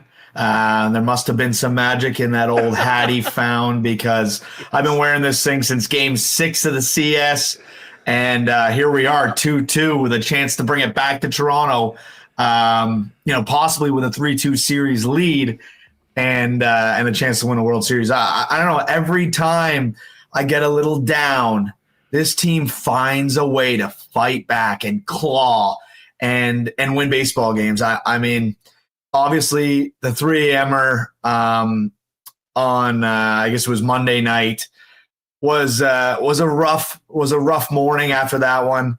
I was pretty optimistic following the game, just find a way. I woke up, I don't know if it was a bad dream or whatever it was, but I woke up feeling a lot less optimistic. But then when Vladdy hit the tank off of Ohtani last night, I felt a lot better. And then another magical 7th inning for the boys, get it to 2-2, and I'm really confident now. I'm feeling good about Trey on the bump tonight. Yeah, well, I'm definitely glad that we were really busy yesterday at the stadium, and I had to do the huddle. And I said, Jake, why don't we have you come on Wednesday? Because I knew the vibes would be a little different after a big win last night. And listen, Ken Wiebe, I thought, said it perfectly. I hadn't heard this before about the Jays, but he referred to them like they have a cockroach mentality. Like, you just cannot kill this team. And Jake, to be honest, I mean, if there was a hangover from that 18-inning marathon, it seemed to be on the home Dodgers. I mean, the Jays went out, and I was really impressed with what Schneider said after the game. He was proud of the way that they battled right until the end, and they still believe in themselves, and they showed that they could hang with the team through a marathon. And obviously, some of his decisions were why they didn't have the bats in the lineup as the game got into the wee hours. But, I mean, they picked themselves up last night, and of course, it was Vlad. I mean, we'd seen Barger, we'd seen Kirk do some big things so far in the series. With George Springer being injured, with Bo being hobbled, they needed a moment from Vladimir Guerrero Jr., and last night he provided it, and that just seemed to propel the team forward. Bieber was nails, and then they got those extra runs with our guy Big Earn, Jimenez, the bottom of the lineup, the same guys that were crucial in beating the Seattle Mariners, coming up big right now, and it's a best of 3. Yeah, I mean, the outcome of last night was a crazy, Huss, and I think our guy JD Bunkus has a great name for this team. He calls them the procrastinators, and it very much is that way where, they might not be winning early in the game. They might not get off to a hot start, but once they get going, good luck slowing them down. And that was 7th inning was a great example. It's a 2-1 game. Everyone's counting their outs in one of my group chats, we were counting it down from like the 6th onward. It was like 12 outs. Come on, boys, we need 9 outs. And they put up the 4-run inning to get it to 6-1, and you're feeling a lot more comfortable with 9 outs to go that the bullpen can come in and do their job. So, I mean, you look. The other thing I want to talk about, Huss, is this whole thing behind the intentional walks on Monday night and people being so angry online. We need to change this rule because the best player should be coming to the plate with a chance to make something happen. Well, guess what? Last night, the best player in the world went 0 for 3 with 2 strikeouts. So, when a guy's as hot as he was on Monday night in Shohei Ohtani, 2 doubles, 2 home runs, that's why you intentionally walk him. Because frankly, Mookie Betts really hasn't showed up in this series. Freddie had the big moment on Monday night, but, he's struggled a bit himself. I think you're better off taking your chances with those guys than the way Ohtani was swinging the bat. But guess what? Schneider went right back at him last night. Like I said, 2 strikeouts. 0 for 3. You're feeling a lot better. I don't think there's any need to change this intentional walk rule that so many people online were so up in arms about. Like, it's so ridiculous, man. No problem. I can't believe. No intentional walks. They'll just go a little too inside. Just pitch around him. Yeah, like so stupid, man. Like, you guys not know what a walk is? Like, a walk is a play in a baseball game. The reason they introduced intentional walk the way it is because it speeds up the baseball game. So it's like, fine, you want him to pitch to him. You'll pitch him 4 balls, and he can go stand on first. There's no difference. Like, it's so dumb. Yeah, well, listen, there's some people that were bent from the Blue Jays. They've been frustrating teams all this season. I mean, just ask the Yankee fan in your life. Ask the listen, I don't have a lot of issues with anyone from the Seattle side of things. I thought that was just a classic series between two teams battling. But the Jays are the most resilient team I can remember, and they are hanging with this all-star team out of Los Angeles. And tonight's the night. We got the kid in his first road start and as Ken said, a lot of people worried about a road start. Ken made a great point. This is one of the most pitcher-friendly parks in Major League Baseball right now. He's been up to the moment. I don't see why it wouldn't be tonight. And if they can get to the Dodgers starter tonight, they'll be in good shape. It's been a fun series for the Coolbetters in the crowd. The home run insurance has been great. And I was so choked because of when I traveled, I couldn't get in on games 2 or 3. But I am now 2 for 2, Jake. Game 1, Kirk cashed it. Last night, Vladdy cashed it. But for folks that haven't taken advantage of it, what you're going to need to do is go to at Coolbet Canada. You'll see the post. I've retweeted it if you just want to go to my feed. If you make a home run bet of $19.93 or more, but $19.93 has been the good vibe number, bet one of the guys to get a home run. If it does not hit, you will get a $19.93 bonus. So essentially, it's a free home run bet. It's backed up. I hope I never have to get that insurance or use it, Jake. And that will mean my guy Alejandro going deep tonight. He is second on the Jays odds right now for MVP, 8-1. And it was maybe I'm trying to will the Kirk MVP into existence, and I will do that with another home run wager tonight. But, man, it's been amazing. I mean, I'm seeing so many of the replies, so many people having real fun with the home run bet, and it's, to be honest, it's a no-brainer if you want to get in on the World Series. Yeah, I mean, you broke it down perfectly, Huss, and I think we've even got some people on the old Twitter machine. Shout out to Matty Hyman there. I know I think after game 1, he was like, do I need to be on Twitter for this? And we said, come on, get on there. And we've been DMing back and forth. So, yeah, I mean, it's been a fun ride. If you've taken it already, you're welcome to take it again. There's no limits on how many times you can do the home run insurance. So obviously it's 1 per game, but if you took it for game 3, say, and you're like, well, I already took it for game 3, I probably can't get it for game 5, you absolutely can. I've been doing the manual bonusing in the morning, so usually that's when you'll get bonus if your home run hitter doesn't hit. Or if you're lucky enough and you're Huss, you hit a couple and, you get that account a little more flush for, even though the World Series is coming to an end. We got hockey season in full flight. If you're into the NBA, football's still rolling here with college and NFL. So, yeah, a lot of good things to be excited about, even with the World Series coming down to the final few games here. We also have the Trey Savage Super Boost. So every day we've been doing a vote on Twitter, and today we had our first tie in the vote, like you guys do in the chat here, Huss. So it was Blue Jays money line and Trey Savage 5+ strikeouts. We figured the money line was the boost yesterday, and everyone would have hit on that who took it. So we figured Savage was the play. We also spun a wheel just to make sure that it was okay with the wheel. It was going to be okay with us. So Trey Savage 5+ strikeouts up to even money tonight in the Coolbet exclusive. So if you want a piece of Trey at a nice number, that you can get that there. Obviously, the Blue Jays are already an underdog tonight. You can get a nice number on them. And don't forget about your home run insurance, like Huss already mentioned. Bet that minimum $19.93, and worst case, if your bet loses, you get that back in a bonus bet. So, yeah, a lot to look forward to. It's been a fun ride. I'm just okay. So if you go into the exclusives, they've got the Bluebird Super Boost, you Savage for 5 strikeouts or more. The first exclusive, if you want to get a little more aggressive here, folks, and you're feeling a win tonight too, the first one, Ice Trey, great name by the way for that one. Trey Savage, 5 or more strikeouts, 13 or plus outs, which means he gets through the 4th inning and gets at least 1 out in the 5th, and the Jays to win is plus 430. There's also a Bono's ball, Bo Bichette, 2 total bases, a run, and the Jays to win is plus 575. I play the hits. Vlad, Big Earn, Bo, and Kirk all to get a hit and the Jays to win plus 775. What I'll say about that one is those 4 guys mash lefties. If you think they get to Snell early, those 4 guys probably are part of it. Plus 775 is a real nice number on that one. Yeah, and I know a lot of people are going to be jumping on a Vladdy home run bet for the home run insurance. A Vlad home run and a Jays win, plus 885, all in the exclusives. But let's get to the home run odds for the Jays tonight. Vlad is at plus, that's the World Series MVP. Here we are. Player home runs for tonight. Shohei Ohtani, of course, plus 185. Vlad plus 359.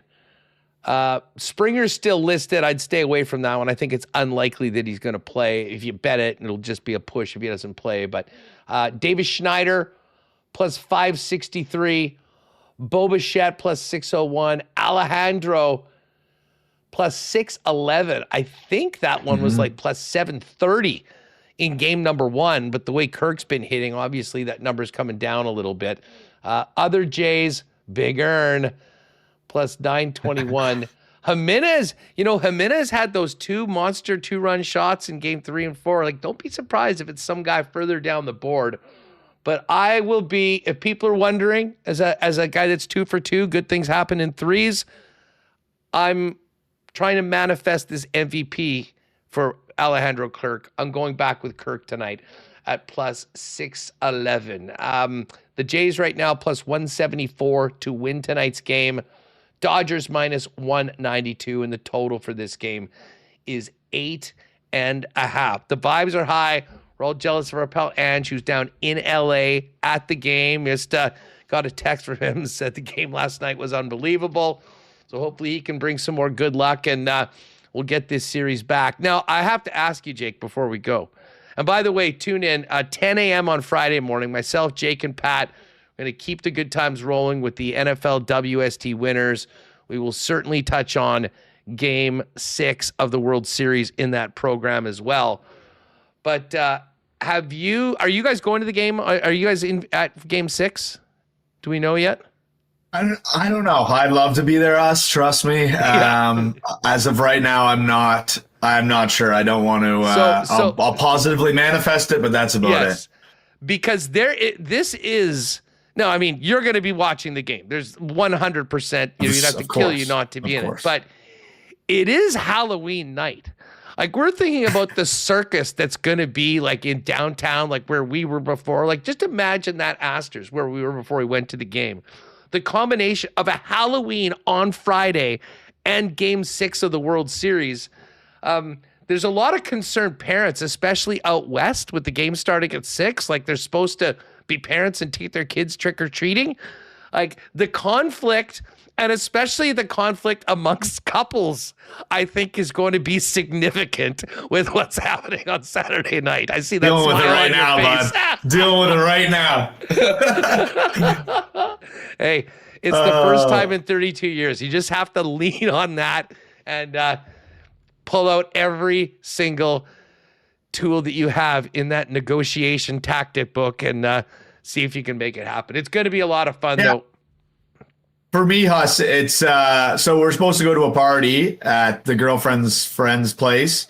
And I said, that's fine. Like, I know they have a TV there. I will reach out to the boyfriend and make sure that the game is on the TV before I'm doing anything. But I told her, I said, if I'm in the building, like, I'm not going to no party if I'm supposed to be in the building. So we'll see what happens. But I'm supposed to be Shaggy. That's why I'm growing out this chin beard here, waiting to trim everything down for Shaggy from Scooby-Doo. But we'll see what happens. She's going to be Maybe Velma, I'm like Shaggy. Couples. You nailed it. You nailed it. Yeah, of course. Of course. You're screwed. Oh, well, we'll see what happens. I listen, I hope you're at the game for obvious reasons, but not also because I'd love to hear how you get out of it or just what the conversation's like. Right? Actually, I got a ticket. So we've had a pre-conversation. I will put it out there. She is aware that if I get tickets, I'm going to the game. So luckily we don't have to have that chat now. We've had it. It's unfortunate. for her sake, but at the same time, it's the World Series. It's like, the what are World we Series. talking? I will look forward to an update on Friday morning when you and Pat join me for WST Winners here on WST. Folks, turn those notifications on so you know when we're going live. But 10 a.m. NFL Weekly Picks. Been sizzling the last 3 weeks, and hopefully we can keep that going tomorrow for the program. And most importantly, get a win for the Jays tonight. Jake, enjoy the game. Thanks for doing this. And folks, again, check the Twitter feed at Coolbet Canada. Take advantage of the home run insurance, the exclusives as well. And hopefully this team can just keep on rolling. And we've got two very excited Coolbet guys with me on Friday morning, the day before the Jays could potentially clinch a world championship. Have a good one, pal. Thanks for doing this. We'll see you Friday. Yeah, shout out to everyone in chat. Thanks for having me, Huss. We'll chat soon. Good stuff. All right, there is Jake Bolin Moss joining us from Coolbet. And I'm just locking this in right now. My Alejandro Kirk home run bet for 1993. And I'm hoping that this will be the third in a row successful bet for the home run insurance. By the way, you do every week have one bet to make where you can add the 30% multiplier. I think I might do that for the money line tonight for the Jays. Like, it basically takes the bet from plus 174 to plus 222. So again, a 30% boost on that. If you haven't used it, it's there. No matter what, you can add a 5% multiplier on it as it is the game of the day. All that's over at Coolbet right now. Remo, I asked people for their call on the game tonight for the why not question of the day. Just before we get to what everyone else is saying, where are you at? Yeah, well, I did my home run pick. I did Guerrero, the righty, against the lefty. I know Snell has very good numbers at Dodger Stadium, but I would go Guerrero or Kirk, and I felt Guerrero. I did hit Springer in game 3, not Springer, Freeman in game 3. Went back to him yesterday, debated him or Guerrero. I picked wrong, so I think Jay's got a good shot to pull this one out here. We'll see how Savage does. It's going to be tight, no matter what. A lot of enjoyable conversation in the chat, Huss, about this Halloween game. The chat is going great. Let's get to fan feedback right now for fansfirst.ca, your number one spot for buying and selling Winnipeg tickets on the resale market. I will say that World Series tickets are let's just head over to Fans First in a moment, just before we get to it. Tomorrow's game 6. Fans First, the get-in price is $1,445. That's the GA ticket. So essentially, your general admission is anywhere from $1,445, the lowest price, to about $1,650. The cheapest pair of seats, Upper Bowl 534 row 12, $1,699, so $1,700 a pop. There's a few other tickets that are under $2,000, but for the most part, you're looking, if you're lower in the Upper Bowl, $2,125, $2,175. There's a pair of row 1s in 529, which is right behind the plate, for a very affordable $23.44 each. What? Let's just see what the lower bowl is looking like. You want to be in section 126, which is sort of right behind the plate in the lower bowl. $5,300 a ticket for tomorrow. There is one ticket in 145B, which is in the outfield right behind the bullpens. That one's $2,704. 108, which is basically right down by the foul pole in right field. Those ones are $2,900 each. So I don't know. That's if only the HSC Millionaire Lottery was a little earlier. You could win the lottery and then go and get tickets for Game 7 of the World Series. But it's all there at Fans First, of course. Much more affordable tickets for Bombers and Jets games here in Winnipeg. Best place to sell your seats. And, of course, no fees. The one thing I'll tell you, if you're on those seats, that price, that's all in, unlike going to StubHub or one of the other sites, putting in a certain price and then realize that, 40% later, your credit card bill is not what you were expecting it. I see Darth Skater is predicting 6-5 Jays, 19 innings. Can you imagine that? Oh, my God. That game on Monday was so nuts. Phyllis, I think the Jays can build off the momentum from last night and get it done tonight. Bardo, yes, the Jays can again tonight. Mary Jane, hell yes, the Jays can bring the W this evening. And Keith Lilly's looking forward to watching another W for the Jays tonight. Fan feedback is always brought to you by Fans First, by fans, for fans, no fees. Check out the site today over at fansfirst.ca. Yeah, Remo, that Halloween issue is a very real one for both parents, people that are going like Jake. I didn't even need to ask him. I knew he was going to be going to some couples party. Like, is it a couples thing? So he's up against it. There's a lot of guys right now doing some heavy negotiating or planning or problem solving ahead of Friday night. Yeah, and I think, Jake, if I was going to a party, the first question would be, is there a TV on the game, or it's a non-starter? Not going. And I see a lot of people, like, upset about, having to go trick-or-treating with their kids, and people are, like, mocking me that I'll be missing. My kids go to bed at 7. We'll be going out at 5:30, done at 6:30. And anyways, if I was going out, I would have a Bluetooth headphone in, listening to the radio broadcast of the game. If there's one guy that I know that's technologically savvy enough and hooked up enough to take care of it, I wouldn't be surprised if Remis was wearing the glasses. Yeah. The glasses where you're actually having it right in your eyes throughout it as you follow the kids around for trick-or-treating. You know how, like, people used to wear UNICEF boxes around their neck at Halloween? UNICEF, yeah. I would have my phone or tablet around my neck streaming the game while going house to house. You can do that now. And see people in chat saying, whoa, watch out, streaming, not that reliable. Sportsnet Plus was down yesterday. Too many games for Sportsnet Huss yesterday. It crashed during the 7th inning in the middle of NHL Frozen Frenzy with all the games. Did it? I don't use Sportsnet Plus, not reliable. I got the Bell 5 app with my cable subscription.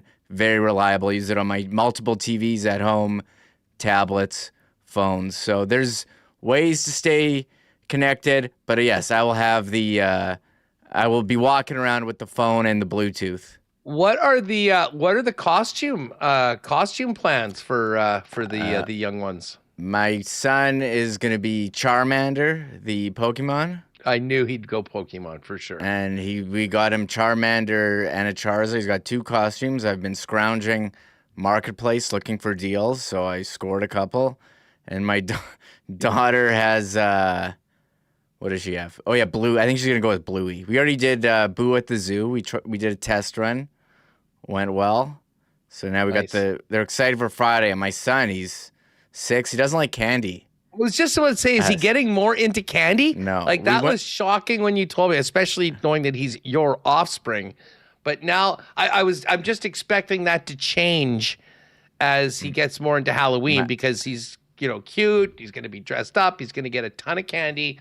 This could just be like, do you have to trade with him afterwards? Like, hey, if you give me all this candy, I got some Pokemon cards for you or something like that? No, they kind of just this is what happens. They go trick-or-treating. They have this huge bag of candy. It's way too much candy for these kids. My daughter likes candy. She's turning 3 on Saturday. And then they just kind of forget about it. And it's in a drawer, and I just pick at it. We still have some from last year. We got tons of candy. I don't need all this candy, but they just kind of forget about it. It's just like fun to knock on the door and get the candy. And maybe they'll have someone they get home, and then they forget about it. And then it's there for for Dad. I know Mom's not hitting too much of that candy as well, so you're in a great position actually going forward. I do want to report though on. It's always neat to hear like what's being given out. I mean, it's always the same, the little mini chocolate bars, but are we getting some full size bars this year? Any new things put into the bags? We will find out. We'll have a Halloween report on Monday. Yes. On the program. You know what? We've gone long today. We were gonna have John Cullen, but I think what we'll do is we'll have John join us in the next couple days before next week. I do want to congratulate Jordan McDonald, who I know golfs out at Breezy, played curling out of Assiniboine, and they won the final spot in the Olympic trials. John's also got a new book called Curling Rocks. And I mean, if you remember the Broomgate podcast, which was so good. I mean, he's a comedian and a curling guy. He's the perfect dude to have this, but we're going to have him on the show in the next couple days to talk about the field being set for the Olympic trials and the new book as well, and kind of see how Maddie Dunstone, Carrie Anerson, Caitlin Laws, all the Manitoba teams that are part of the Olympic trials are sort of looking as they get through these Grand Slams and get ready for the end of November in Halifax for the right to represent Canada at the Olympic Games in Turin. And you know what I'll do? Tomorrow will be a game day. Obviously, we'll be all over Jets Chicago, but I'm going to postpone this week's NHL Power Poll until tomorrow. We've got too much going on today, and it'll be nice. NFL Power Polls on Friday. We need to take in more of the information and the data from yesterday's Frozen Frenzy. Only one game tonight in the NHL. It is funny, Remo. The Jays have, I think, been planned to play every single game that the Blue Jays have played. The Leafs have had a game as well, except for Monday when the league was pretty dark. But back-to-back, the only team playing back-to-back yesterday and today, the Toronto Blue Jays. They've got the Columbus Blue Jackets tonight. This NHL schedule kind of annoying how you have so many games on one day and then like one. I guess it's nice that you have a day off and you can focus on the baseball, but I don't know. It got off to a bad start when the first Friday of the year, the season, they had no games.